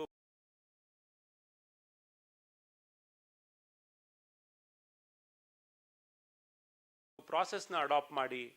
ಫಾರ್ ಎಕ್ಸಾಂಪಲ್, ಇವಾಗ ನಮ್ಮ ಬೆಂಗಳೂರನ್ನ ತಗೊಂಡ್ರೆ, ಬೇರೆ ಊರುಗಳನ್ನ ತಗೊಂಡ್ರೆ, ಈ ಎಲೆಕ್ಟೋರಲ್ ಪ್ರಾಸೆಸ್ ನ ಕ್ಲೀನ್ ಮಾಡೋರು ಯಾರು? ಅಧಿಕಾರಿಗಳು, ರೆವಿನ್ಯೂ ಡಿಪಾರ್ಟ್ಮೆಂಟ್ ಅವರು.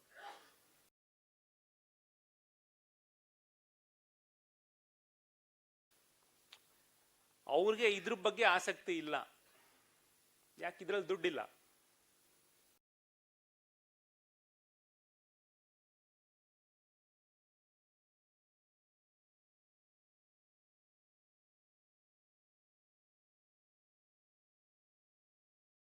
Alva, that is the reality. There is no money in revising electoral rolls. They are in a position where they are using other powers. They are in charge of, khata change, RTC change.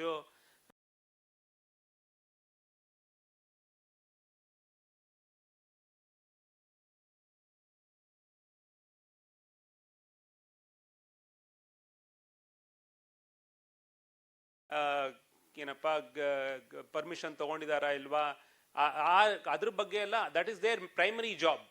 ಇದು electoral rolls revise ಮಾಡೋದು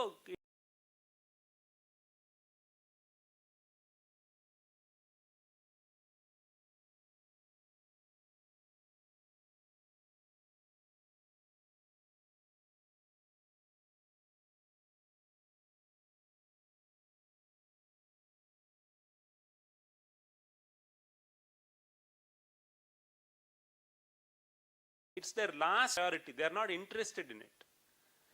so ನಾವು ಸುಮಾರು ಕೊಟ್ಟಿದ್ವಿ ಹೇಗೆ ಅದನ್ನ revise ಮಾಡಬೇಕು ಅಂತ. That's the history. ನಾನು ಯಾಕೆ ಇದನ್ನ ಹೇಳ್ತಾ ಇದ್ದೀನಿ ಅಂದ್ರೆ, ಇದು ಪ್ರತಿ ಸರಿನೂ ಆಗ್ತಾ ಇದೆ ಇದು. ಆದ್ರೆ the scale this time is different. ಅಂದ್ರೆ ಈಗ ಈ ವರ್ಷ ಮಾಡ್ತಾ ಇರೋದು ಬಿಹಾರ್ನಲ್ಲಿ ಆಗ್ತಾ ಇರೋದು ನೋಡಿದ್ರೆ it seems to be different.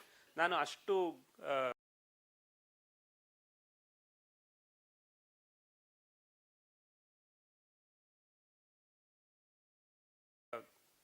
ಹತ್ತಿರದಿಂದ ಅಧ್ಯಯನ ಮಾಡಲಿಲ್ಲ ಬಿಹಾರಲ್ಲಿ ಎಷ್ಟು ಡಿಲೀಷನ್ಸ್ ಆಯ್ತು ಅಂತ, ಬರೀ ಕೋರ್ಟಲ್ಲಿ ಏನ್ ನಡೀತು ಅಂತ. ಎನಿವೆ, ಸೊ ಇದಾಗ್ತಾ ಇರೋದ್ರಿಂದ ಈ ಸರಿನೂ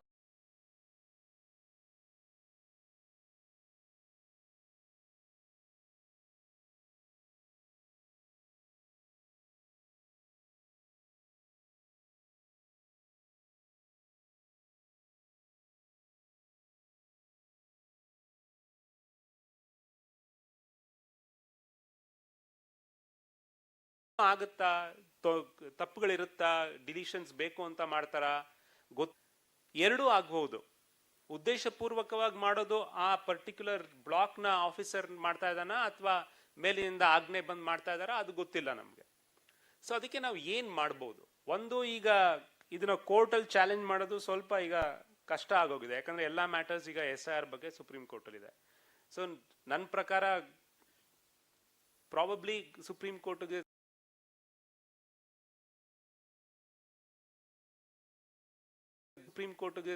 ಸೀದಾ ಹೋಗಿದ್ದು ತಪ್ಪಾಯ್ತು ಅನ್ನೋ ಅನ್ಸುತ್ತೆ. ಯಾಕಂದ್ರೆ ನಮ್ಮ ಹೈಕೋರ್ಟ್ಗಳಲ್ಲೇ ಮಾಡ್ಬೋದಾಗಿತ್ತು. ಯಾಕಂದ್ರೆ ಹೈಕೋರ್ಟ್ಗೆ ಸ್ವಲ್ಪ ಇದ್ರ ಬಗ್ಗೆ ಇನ್ನ ಹತ್ತಿರದಿಂದ ನೋಡೋ ಅವಕಾಶ ಇದೆ. ಯಾಕಂದ್ರೆ ನಾವು ವಿ ಕ್ಯಾನ್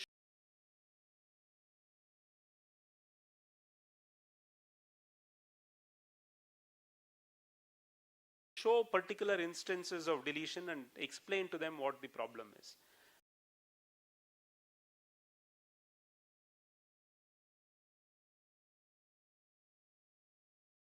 ಆದರೆ ಎನಿವೆ ಅದ್ರ ಬಗ್ಗೆ ಈಗ ಮಾತಾಡಿ ಏನು ಉಪಯೋಗ ಇಲ್ಲ ಅನ್ಲೆಸ್ ದಿ ಸುಪ್ರೀಂ ಕೋರ್ಟ್ ನಾವು sends it back to the high courts.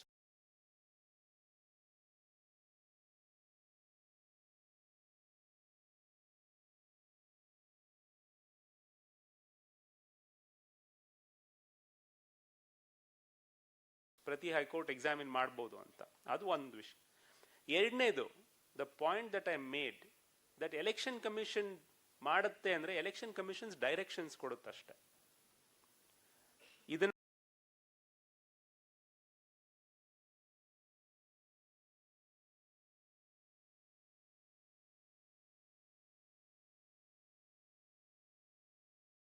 ಮಾಡೋರು ರಾಜ್ಯ ಸರ್ಕಾರದ ಅಧಿಕಾರಿಗಳೇ. ಸೊ ರಾಜ್ಯ ಸರ್ಕಾರ ಏನು ಹೇಳಿಲ್ವಲ್ಲ ಇದುವರೆಗೂ. I think the same point I think Manvi made and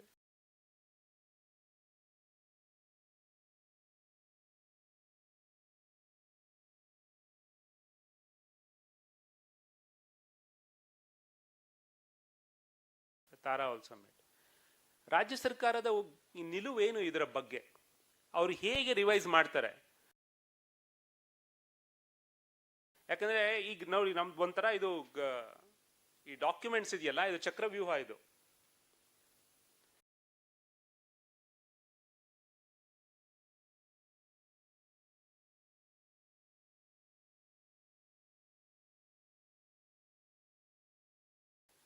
election card ಏನಪ್ಪ, ಎಲೆಕ್ಷನ್ ಐಡೆಂಟಿಟಿ ಎಪಿಕ್ ಕಾರ್ಡ್ಗೆ ಪಡೆಯೋದಕ್ಕೆ ಮೊದಲೆಲ್ಲ ಡ್ರೈವರ್ಸ್ ಲೈಸೆನ್ಸ್ ಕೇಳ್ತಾ ಇದ್ರು, ಅದು ರೇಷನ್ ಕಾರ್ಡ್ ಕೇಳ್ತಾರೆ. ಆಮೇಲೆ ಡ್ರೈವರ್ಸ್ ಲೈಸೆನ್ಸ್ ತಗೊಳಕ್ಕೆ ಎಪಿಕ್ ಕಾರ್ಡ್ ತೋರಿಸ್ಬೇಕು ಅಲ್ವಾ? ಒಂದು ಇದು ಚಕ್ರವ್ಯೂಹ. ಇದು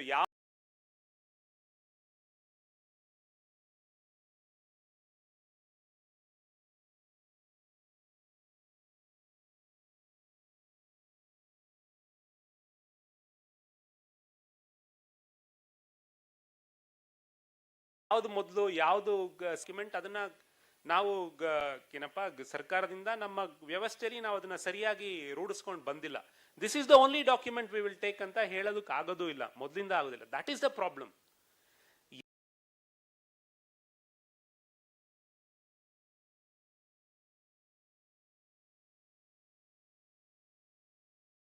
ಯಾವುದೇ ಒಂದು ಡಾಕ್ಯುಮೆಂಟ್ ನ ತಗೊಂಡು this is the base document ಅಂತ ಹೇಳೋದಕ್ಕೆ 1947ರಿಂದ ಇದುವರೆಗೂ ಆಗದೆ ಇರುವಾಗ, ಇವಾಗ ಎದ್ಬಿಟ್ಟು ಇವಾಗ ಈ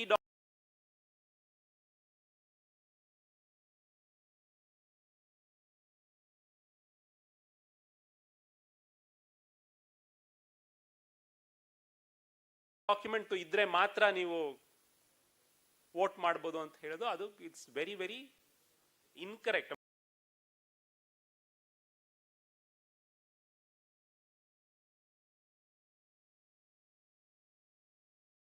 ಇಟ್ಸ್ ಪೇಟೆಂಟ್ಲಿ ಇನ್ಕರೆಕ್ಟ್. ಅಂದ್ರೆ ಅದು ಕಣ್ಣಿಗೆ ಕಾಣೋ ಹಾಗೆ ತಪ್ಪೋದು.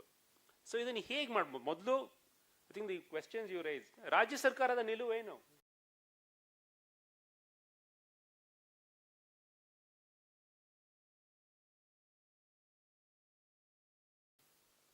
What are the directions they are going to give to their officers, and what are they going to write to the election commission? Election commission ಏನ್ ಮಾಡುತ್ತೆ? Through the chief electoral officer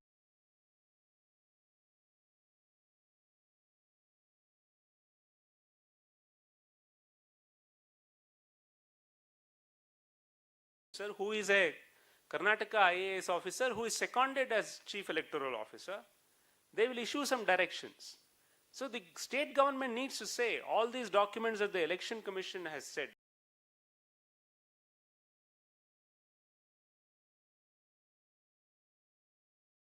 ಅಂದ್ರೆ election commission ಏನ್ ಹೇಳುತ್ತೆ, ಈ ದಾಖಲೆಗಳು ಮಾತ್ರ ನಾವು accept ಮಾಡ್ತೀವಿ ಅಂತ, ಅದನ್ನ ನಮ್ಮ ಕರ್ನಾಟಕ ಸರ್ಕಾರ ಏನ್ ಹೇಳುತ್ತೆ ಅದ್ರ ಬಗ್ಗೆ?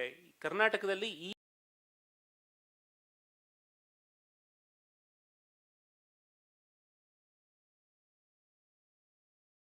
ಈ ತರಹದ ದಾಖಲೆಗಳನ್ನ ಕೇಳೋದು ಸರಿನಾ ತಪ್ಪಾ? ಯಾವ ಕ್ಷೇತ್ರಗಳಲ್ಲಿ, ಅಂದ್ರೆ ಅರ್ಬನ್ ಏರಿಯಾಸ್ ಅಲ್ಲಿ ಯಾವ ಡಾಕ್ಯುಮೆಂಟ್ಸ್ ಕೇಳಬೇಕು, ಹಳ್ಳಿಗಳಲ್ಲಿ ಯಾವ ಡಾಕ್ಯುಮೆಂಟ್ಸ್ ಕೇಳಬೇಕು, ಅದ್ರ ಬಗ್ಗೆ ಕರ್ನಾಟಕ ಸರ್ಕಾರದ ನಿಲುವೇನು? ಈಗ ತಮಿಳುನಾಡವರು ಕೂಡ ಸುಪ್ರೀಂ ಕೋರ್ಟ್ ಹೋಗಿದ್ದಾರೆ, ಬಟ್ ತಮಿಳುನಾಡು ಸರ್ಕಾರದ ನಿಲುವೇನು? ಯಾವ ಡಾಕ್ಯುಮೆಂಟ್ಸ್ ಅವ್ರ ಪ್ರಕಾರ ಸರಿ ಇದೆ? ಯಾಕಂದ್ರೆ ಡಾಕ್ಯುಮೆಂಟ್ಸ್ ಇಲ್ದೇನೆ ವೋಟರ್ಸ್ ರೋಲ್ ಎಂಟರ್ ಆಗೋದು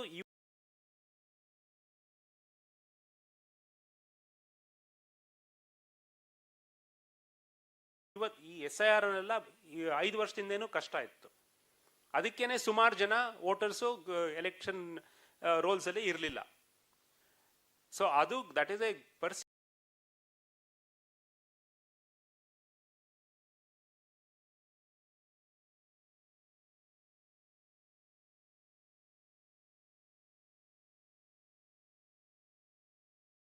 ಡಿಸ್ಕ್ರಿಮಿನೇಟರಿ ಇಶ್ಯೂ, ಬಟ್ ಅದೇ ಸಪರೇಟ್ ಪ್ರಶ್ನೆ ಅದು.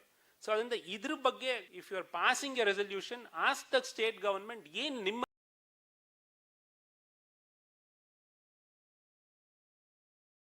ನಿಲುವೇನು ಇದ್ರ ಬಗ್ಗೆ ಕಾನ್ಫರೆನ್ಸ್ ಮಾಡಿ. ನಾವೆಲ್ಲ ಏನಪ್ಪಾ ಅಧಿಕಾರದಲ್ಲಿಲ್ಲ ರಾಜ್ಯದಲ್ಲಿ, ನಾವು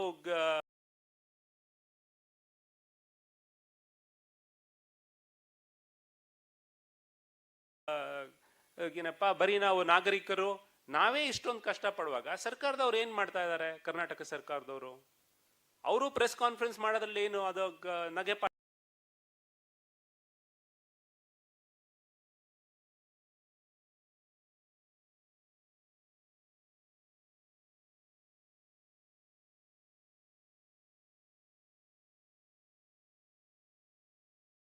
ವಿಷಯ ಅಲ್ವಾ ಮಾಡ್ತಾರೆ. They have to make their stand clear for us in Karnataka. ನಾವು ಕರ್ನಾಟಕದ ಮಟ್ಟಿಗೆ ನೋಡಿದ್ರೆ ಕರ್ನಾಟಕದಲ್ಲಿ ನಮ್ಮ ಮುಂದಿನ ಹೆಜ್ಜೆ ಏನು ಅಂತ ನಾವು ತೀರ್ಮಾನ ಮಾಡಬೇಕು. ಮುಂಚೆ ಕರ್ನಾಟಕ ಸರ್ಕಾರದ ನಿಲುವೇನು ಅನ್ನೋದನ್ನ ನಾವು ಮೊದಲು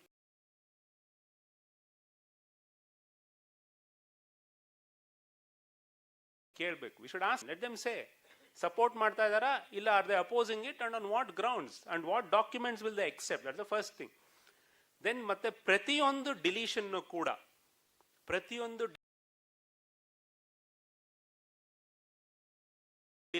ಕೂಡ ಜಸ್ಟಿಫೈ ಮಾಡಬೇಕು ಅಂತ ಕರ್ನಾಟಕ ಸರ್ಕಾರ ಡಿಮಾಂಡ್ ಮಾಡಬೇಕು.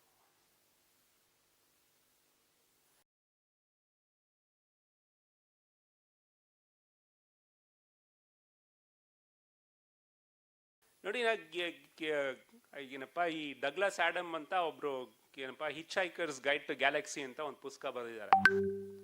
ಅದರಲ್ಲಿ ಒಂದಿನ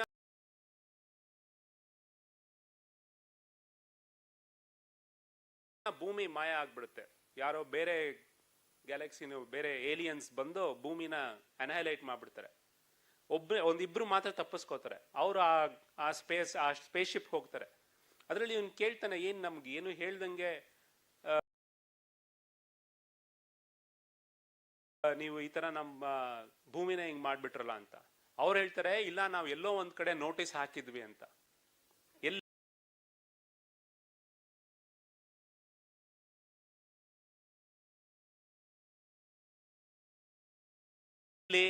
ಬೇರೆ ಯಾವ್ದೋ ಗ್ಯಾಲಕ್ಸಿಲಿ ಅಲ್ವಾ? ನಾವು ಭೂಮಿ ಬಿಟ್ಟು ಆಚೆ ಹೋಗೋದೇ ಕಲ್ತಿರ್ಲಿಲ್ಲ. ಅಲ್ಲೋ ಗ್ಯಾಲಕ್ಸಿ ನೋಟಿಸ್ ಹೇಗ್ ನೋಡೋದು?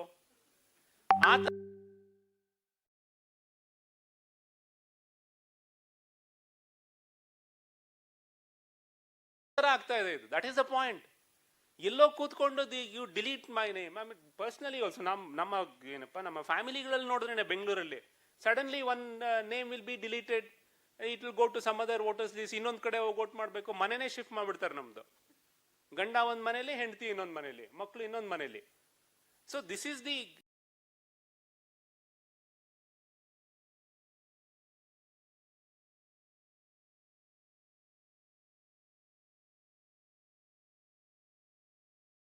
efficiency in preparing the list.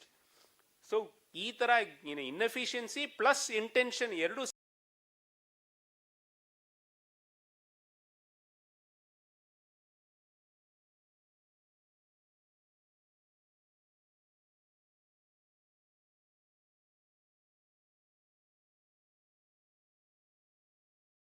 ಸೇರ್ಕೊಂಡ್ರೆ deadly.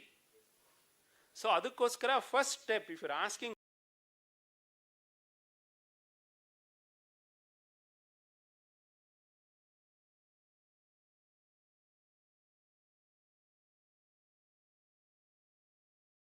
first steps, what is the stand, and before they ಅವ್ರು ಹೇಳ್ತಾರೆ ಹೋಗಿ ವೆಬ್ಸೈಟ್ ಅಲ್ಲಿ ಹುಡುಕಿ ಅಂತ. ನಮ್ಮ ಬೆಂಗಳೂರಿನಲ್ಲಿ I don't know whether PG Bhatt is here today, but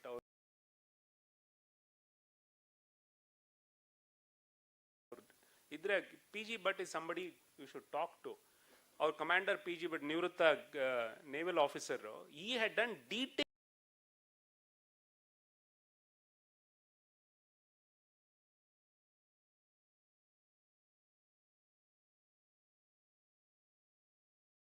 analysis. In fact ಅವ್ರನ್ನ ಹೋಗಿ ಹಲೋ ಅನ್ನೋಕ್ಕೂ ಭಯ ಆಗ್ತಾ ಇತ್ತು. ಯಾಕಂದ್ರೆ ಅವರು ನಿಮ್ದು ಎರಡು ಕಡೆ ಹೆಸರಿದಂಗೆ ಇದೆಯಲ್ಲ ನಿಮ್ದು, ಡಿಲೀಟ್ ಮಾಡಿಸಿಲ್ವಾ? ಯಾಕಂದ್ರೆ ಮನೆ ಶಿಫ್ಟ್ ಮಾಡಿದಾಗ ನಾವು ಹೊಸ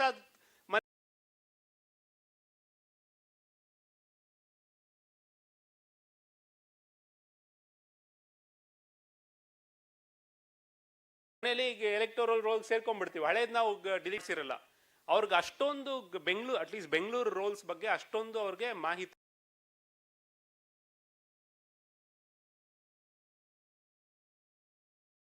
ಇತ್ತು. ಅದನ್ನ ಅನಲೈಸ್ ಮಾಡಿ ಸುಮಾರು ಸರಿ ಹೋದ್ವಿ ನಾವು ಚೀಫ್ ಎಲೆಕ್ಟೋರಲ್ ಆಫೀಸರ್ ಹತ್ರ, ಎಲೆಕ್ಷನ್ ಕಮಿಷನ್ ಹತ್ರ, ಇದನ್ನ ನೋಡಿ ರಿವೈಸ್ ಮಾಡಿ we have A better suggestion ಅಂತ ಅವ್ರು ಕೇಳಲಿಲ್ಲ. ಸೊ ಆ ಡೀಟೇಲ್ಡ್ ಅನಾಲಿಸಿಸ್ ಮಾಡಿರೋರು ಕೂಡ ಇದ್ದಾರೆ. ಸೊ ನಾವು ಹೊಸದಾಗೇನು ಕೆಲಸ ಮಾಡಬೇಕಾಗಿಲ್ಲ. So seek the information, prepare a list hour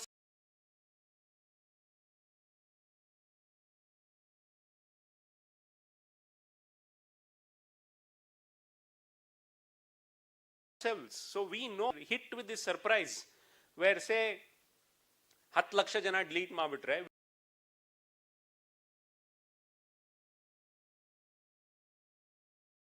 we should know who those 10 lakh people are, because by the time you discover that you are deleted it will be too late. ನಾ ಅಲ್ಲಿ ನಿಲ್ಲಿಸ್ತೀನಿ, ಯಾಕಂದ್ರೆ ಬೇರೆ ವಿಷಯಗಳೆಲ್ಲ ಮಾತಾಡಿದೀವಿ. ಮಾನ್ವಿ ಹೇಳಿದಾಗೆ ಮತ್ತೆ ಮತ್ತೆ ಅದನ್ನೇ ಹೇಳೋದ್ರಲ್ಲಿ ಏನು ಅದರಿಂದ ಏನು ಉಪಯೋಗ ಇಲ್ಲ. ಆದರೆ ಈ ಎರಡು ವಿಷಯಗಳನ್ನ ನಾವು ಮಾಡಬೇಕು. ಮೊದಲು ಕರ್ನಾಟಕ ಸರ್ಕಾರದ ನಿಲುವೇನು, ಮತ್ತೆ how do we prepare.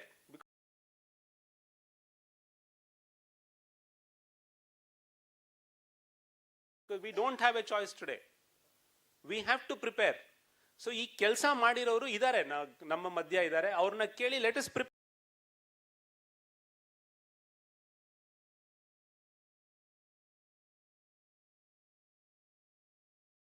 a list and see where how many people are being deleted. So we should do that. That's second point. Third point I want to make and I'll end. ಒಂದು, ಇದು ಯಾರು ನಮಗೆ ಕೊಡ್ತಾ ಇರೋ ಹಕ್ಕಲ್ಲ. ಇದು ಈ ದೇಶ ನಮ್ದು. ನಾವು ಏನಪ್ಪ 1.5 billion of us, ನಮ್ಗೆ ಒಂದು ಚಿಕ್ಕ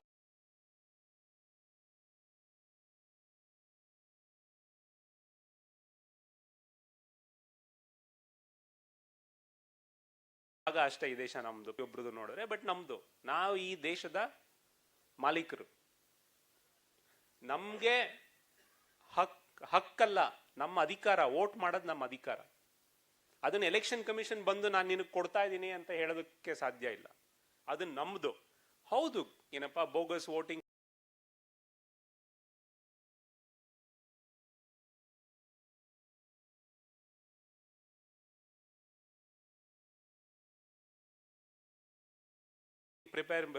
ಪ್ರಿವೆಂಟ್ ಮಾಡಕ್ಕೆ ಅದಕ್ಕೆ ಒಂದು ಲಿಸ್ಟ್ ಒಪ್ಕೊಳ್ಳೋಣ, ಲಿಸ್ಟ್ ಬೇಕು.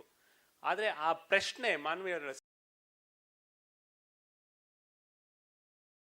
ಸಿಟಿಸನ್ಶಿಪ್ ಪ್ರಶ್ನೆ ಕೇಳಕ್ಕೆ ಅದು ಎಲೆಕ್ಷನ್ ಕಮಿಷನ್ಗೆ ಅಧಿಕಾರ ಇಲ್ಲ.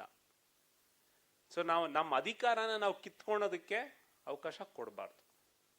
ಆ ಸ್ಟೆಪ್ಸ್ ತಗೋಬೇಕು. Steps we have to discuss in detail, but we have to be very vigilant.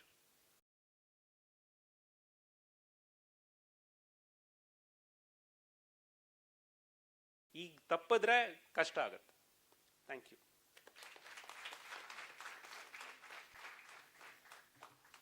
ಧನ್ಯವಾದ ಹರೀಶ್ ಅವರೇ. ನಾವೀಗ ಸಮಾವೇಶದ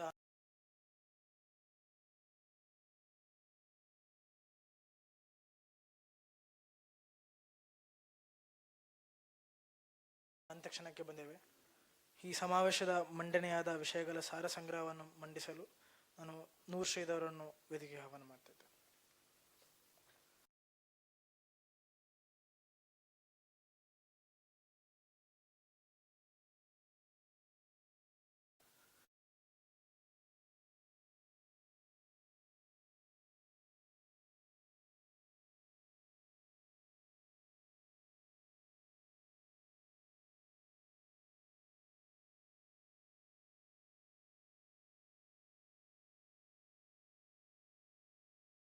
ಇದೆ, ಅದನ್ನೆಲ್ಲ ಕೂಡ ಈಗ ಸಮಪ್ ಮಾಡುವಂಥ ಸಂದರ್ಭ ಅಷ್ಟು ಅವಕಾಶ ಇಲ್ಲ.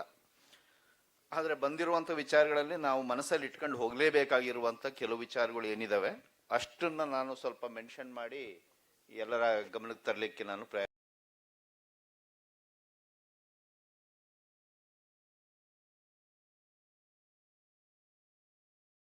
ಪ್ರಯತ್ನ ಪಡ್ತೀನಿ. ಒಂದು ಸ್ನೇಹಿತರೆ, ನಾವೆಲ್ಲ ಇಲ್ಲಿ ಯಾರು ಬಂದು ಕೂತ್ಕೊಂಡಿದ್ದೀವೋ ನಾವೆಲ್ಲರೂ ಕೂಡ ಅನೇಕ ವರ್ಷಗಳಿಂದ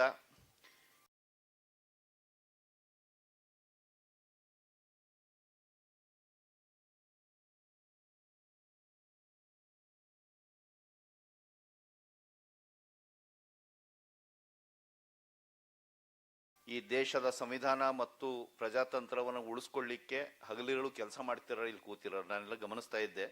ಎಲ್ಲರೂ ಕೂಡ ಕೆಲಸ ಮಾಡಿರೋರೇ ಬಂದು ಕೂತಿದ್ದೀವಿ ಇಲ್ಲೆಲ್ಲವೂ ಕೂಡ. ಹಾಗೆ ಸುಮ್ಮನೆ ಒಂದು ವಿಚಾರವಾಗಿ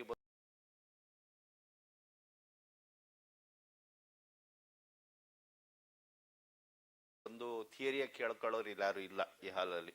ಎಲ್ಲರೂ ನಾವು ಚೆನ್ನಾಗಿ ಕೆಲಸ ಮಾಡೋದಂತವ್ರು ಕೂತಿದ್ದೀವಿ. ಆ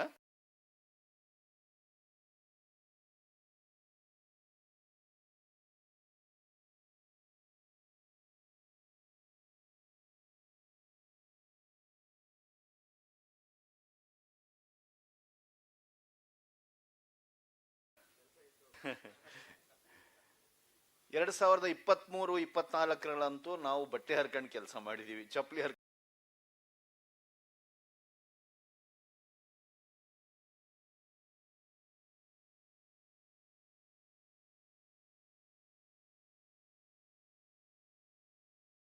ಕೆಲಸ ಮಾಡಿದ್ವಿ. ಸಾಕಷ್ಟು ಸಾಲ ಸೋಲ ಮಾಡ್ಕೊಂಡು ಆರೋಗ್ಯ ಕೆಡಿಸ್ಕೊಂಡು ಬಿಸ್ನೆಸ್ ಹಾಳು ಮಾಡ್ಕೊಂಡು ಕೆಲಸ ಮಾಡಿದೀವಿ ನಾವೆಲ್ಲರೂ ಕೂಡ. ಅದರಿಂದ ದೊಡ್ಡ ಒಂದು ರಿಸಲ್ಟು ತಂದಿದ್ದೀವಿ, ದೊಡ್ಡ ಕೊಡುಗೆನೂ ಕೊಟ್ಟಿದ್ದೀವಿ ರಾಜ್ಯಕ್ಕೆ, ಈ ದೇಶಕ್ಕೆ ಕೊಟ್ಟಿದ್ದೀವಿ. ಆದರೆ ಸಡನ್ ಆಗಿ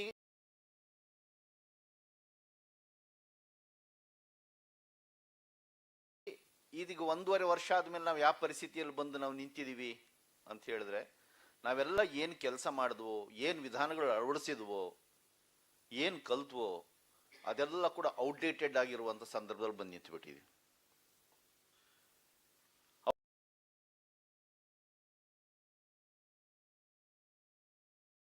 ಔಟ್ಡೇಟ್ ಆಗ್ಬಿಟ್ಟಿದೆ. ಈಗ ನಾವೇನು 23ರಲ್ಲಿ ನಾವು ಮಾಡಿದ್ವೋ, 24ರಲ್ಲಿ ಏನು ಮಾಡಿದ್ವೋ ಅದನ್ನೇ ಹೋಗಿ ಈಗ 28, 29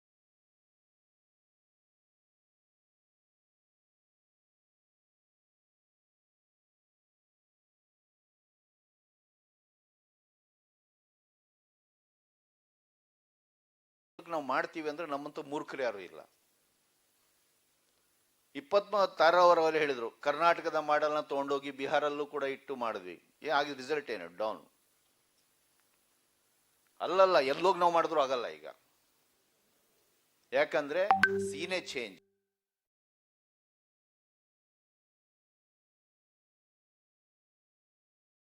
ಗ್ರೌಂಡೇ ಚೇಂಜ್. ನಮಗೆ ಅಷ್ಟಿಷ್ಟು ಸ್ಪೇಸ್ ಇತ್ತು, ಆ ಸ್ಪೇಸ್ನ ಬಳಸ್ಕೊಂಡು ನಾವು ಮಾಡಿದ್ವಿ. ಈಗ ಆ space is gone.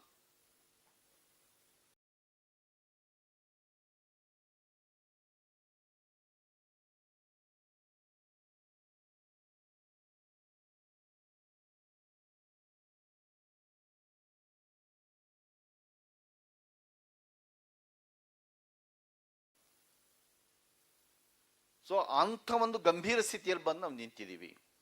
Democracy is dead ಅನ್ನೋ ಪಾಯಿಂಟಿಗೆ ಬಂದು ನಿಂತಿದ್ದೀವಿ. ಈ ಸೀರಿಯಸ್ನೆಸ್ ಜೊತೆ ನಾವು ವಿಚಾರನ ನಾವು ತಗೊಂಡು ನಾವು ಅಡ್ರೆಸ್ ಮಾಡಬೇಕಾಗಿದೆ.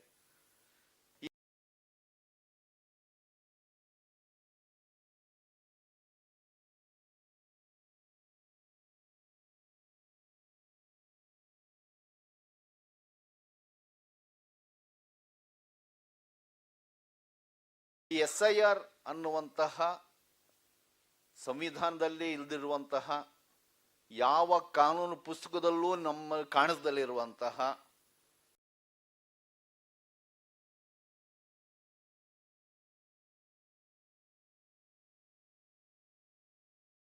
ಒಂದು ವಿಧಾನವನ್ನ ತಂದು ನಮ್ಮ ದೇಶದ ಮೇಲೆ ಹೇರ್ತಾ ಇದ್ದಾರೆ. ಎಲ್ಲೂ ಇಲ್ಲ, ನಿಮಗೆ ಸಂವಿಧಾನದಲ್ಲೂ ಸಿಗಲ್ಲ, ಯಾವ ಕಾನೂನು ಪುಸ್ತಕದಲ್ಲೂ ಸಿಗಲ್ಲ. ಅದನ್ನ ತಂದು ಈಗ ತಲೆ ಮೇಲೆ ಕುಂದಿರ್ಸಿರು ಡಮಾರ್ ಅಂತ ಹೇಳಿ.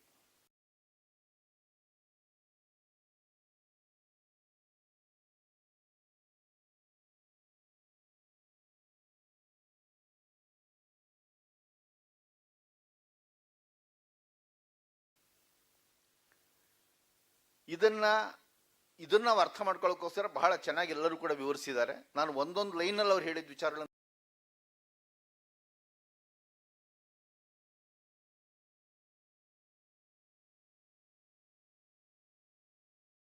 ಅಷ್ಟೇ ಟಚ್ ಮಾಡಿಬಿಡುತ್ತೀನಿ. ಇದರ ಸ್ಪಿರಿಟ್ ಏನು, ಇದರ ಎಥಿಕ್ಸ್ ಏನು, ಇದರ ಒಂದು ಎಫೆಕ್ಟ್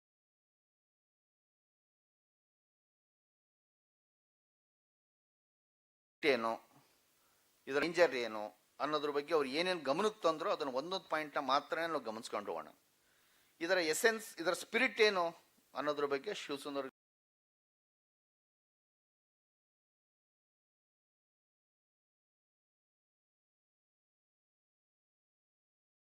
ಕ್ಲಿಯರ್ ಕಟ್ ಆಗಿ ಹೇಳಿದ್ರು. ಇದುವರೆ ತನಕ ನಮ್ಮ ಚುನಾವಣಾ ವ್ಯವಸ್ಥೆಯ, ಚುನಾವಣಾ ಆಯೋಗದ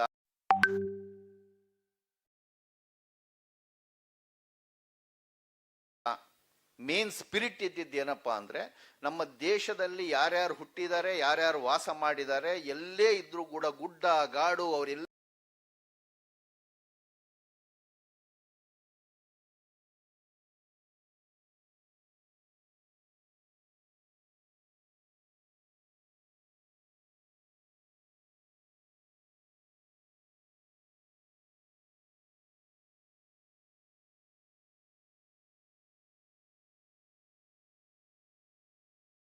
ಇದ್ರೂ ಕೂಡ 390. ಈಗ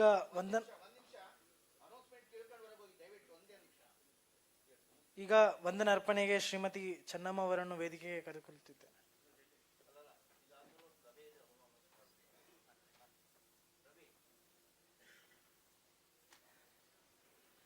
ಸ್ನೇಹಿತರೆ, ಈಗಾಗಲೇ ನೂರ್ಶಿದರ್ ಅವರು ಮುಂದೆ ಇಟ್ಟರು ನಾವೇನು ಮಾಡಬೇಕು ಅನ್ನೋದ್ರ ಬಗ್ಗೆ.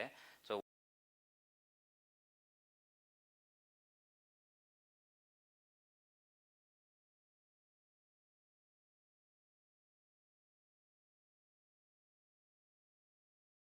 ಊಟ ಆದ ನಂತರ ದಯವಿಟ್ಟು ಎಲ್ಲರೂ ಕೂಡ ಸಾಧ್ಯದಷ್ಟು ಹಾಲಲ್ಲಿ ಬಂದು ನಾವು ಚರ್ಚೆ ಮಾಡಬೇಕಾಗಿದೆ. ಏನು ಮಾಡಬೇಕು, ನಾವೀಗ ಬೆಳಗ್ಗೆಯಿಂದ ಸುದೀರ್ಘ ಚರ್ಚೆ ಮಾಡ್ತೀವಿ, ನಿನ್ನೆ ಧಾರವಾಡಲ್ಲಿ ಕೂಡ ಆಯಿತು. ಸೊ ಇದು ಮುಂದೆ ಚರ್ಚೆಗೆ ಅಷ್ಟೇ ಅಲ್ಲ, ನಾವು ಏನು ಮಾಡಬೇಕು ಮುಂದಕ್ಕೆ, ಯಾವ ರೀತಿಯಾದಂತಹ ನಾವು ಕೆಲಸಗಳನ್ನ ಪ್ಲಾನ್ ಮಾಡ್ಕೊಳ್ಬೇಕು, ಹೇಗೆ ಇದು ಮಾಡ್ತೀವಿ ಅನ್ನೋದ್ರ ಬಗ್ಗೆ ಒಂದು ಚರ್ಚೆ ಇರುತ್ತೆ. ಸೊ ದಯವಿಟ್ಟು ಊಟ ಸಮಯಕ್ಕೆ ತಡೆ ಆಗಿದೆ, ಬಟ್ ಆದರೆ ಎಲ್ಲ ಹಿರಿಯರು ಬೆಳಗ್ಗೆ ಏನು ಮಾತಾಡಿದ್ದಾರೆ ಅಷ್ಟೇ ನಮ್ಮ ಮೇಲೆ, ಹೆಗಲ ಮೇಲೆ ದೊಡ್ಡ ಜವಾಬ್ದಾರಿ ಕೂಡ ಇದೆ. ಸೊ ಹಾಗಾಗಿ ಊಟ ಮುಗಿಸಿ ದಯವಿಟ್ಟು ಎಲ್ಲರೂ ಕೂಡ ಹಾಲಲ್ಲಿ ಸೇರ್ಕೊಳ್ಬೇಕಾಗಿ ತಮ್ಮಲ್ಲಿ ವಿನಂತಿಸ್ಕೊಳ್ತಿದ್ದೆ. ಧನ್ಯವಾದಗಳು. ಅಲ್ಲ, ಈಗ 3 ಗಂಟೆ, ಒಂದು 3:20ಕ್ಕೆ ನಾವು ಬಂದು ಸೇರ್ಕೊಳ್ಳೋಣ. 15 ನಿಮಿಷ ಊಟಕ್ಕಾದರೆ ಮುಗಿಸ್ಕೊಂಡು ನಾವು ಬಂದು ಇದು ಮಾಡ್ಕೊಳ್ಳೋಣ.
ಸಂವಾದ ಕಾರ್ಯಕ್ರಮಕ್ಕೆ ನಾವೀಗ ಹೋಗೋಣ. ನಿಮಗೆ ಹೇಳಲಿಕ್ಕೆ ನಾನು ಬಯಸೋದು, ಈ ಒಂದು ಸಂವಾದ ಕಾರ್ಯಕ್ರಮ ಇಂಗ್ಲೀಷಲ್ಲೂ ಇರುತ್ತೆ, ಹಾಗೆ ಕನ್ನಡದಲ್ಲೂ ಇರುತ್ತೆ. ಬೈಲಿಂಗ್ವಲ್ ಆಗಿ ನಾವು ಮಾತಾಡಿಸ್ತೇವೆ ಸರ್ನ. ನಿಮ್ಮ ಆಶಯಗಳ ಹಲವಾರು ಪ್ರಶ್ನೆಗಳನ್ನ ನಾವು ನಮ್ಮಲ್ಲಿ ಹಾಕೊಂಡಿದ್ದೀವಿ. ಇದಕ್ಕೂ ಮೀರಿ ನಿಮಗೆ ಪ್ರಶ್ನೆಗಳು ಕೇಳಬೇಕು ಅಂದರೆ ಕಡೆ ಭಾಗದಲ್ಲಿ ನಾವು ಆಡಿಯನ್ಸ್ಗೂ ಕೂಡ ಪ್ರಶ್ನೆಗಳನ್ನ ಅವಕಾಶ ಕೊಟ್ಟಿದ್ದೇವೆ, ಆವಾಗ ನೀವು ಕೇಳ್ಬೋದು. ಸರ್, ನಾವು over to you. So you were here as an administrator in Karnataka. Now you are here as a policy maker and as a politician. So how do you feel? What is your first thought on what are you feeling now? First of all ಎಲ್ಲರಿಗೂ ಧನ್ಯವಾದ. ಎಲ್ಲ ಮುಖಗಳು ಎಲ್ಲೋ ಒಂದು ಕಡೆ ಈ 15 ವರ್ಷದಲ್ಲಿ ನಾವು we have shared some good times. I can see from everybody.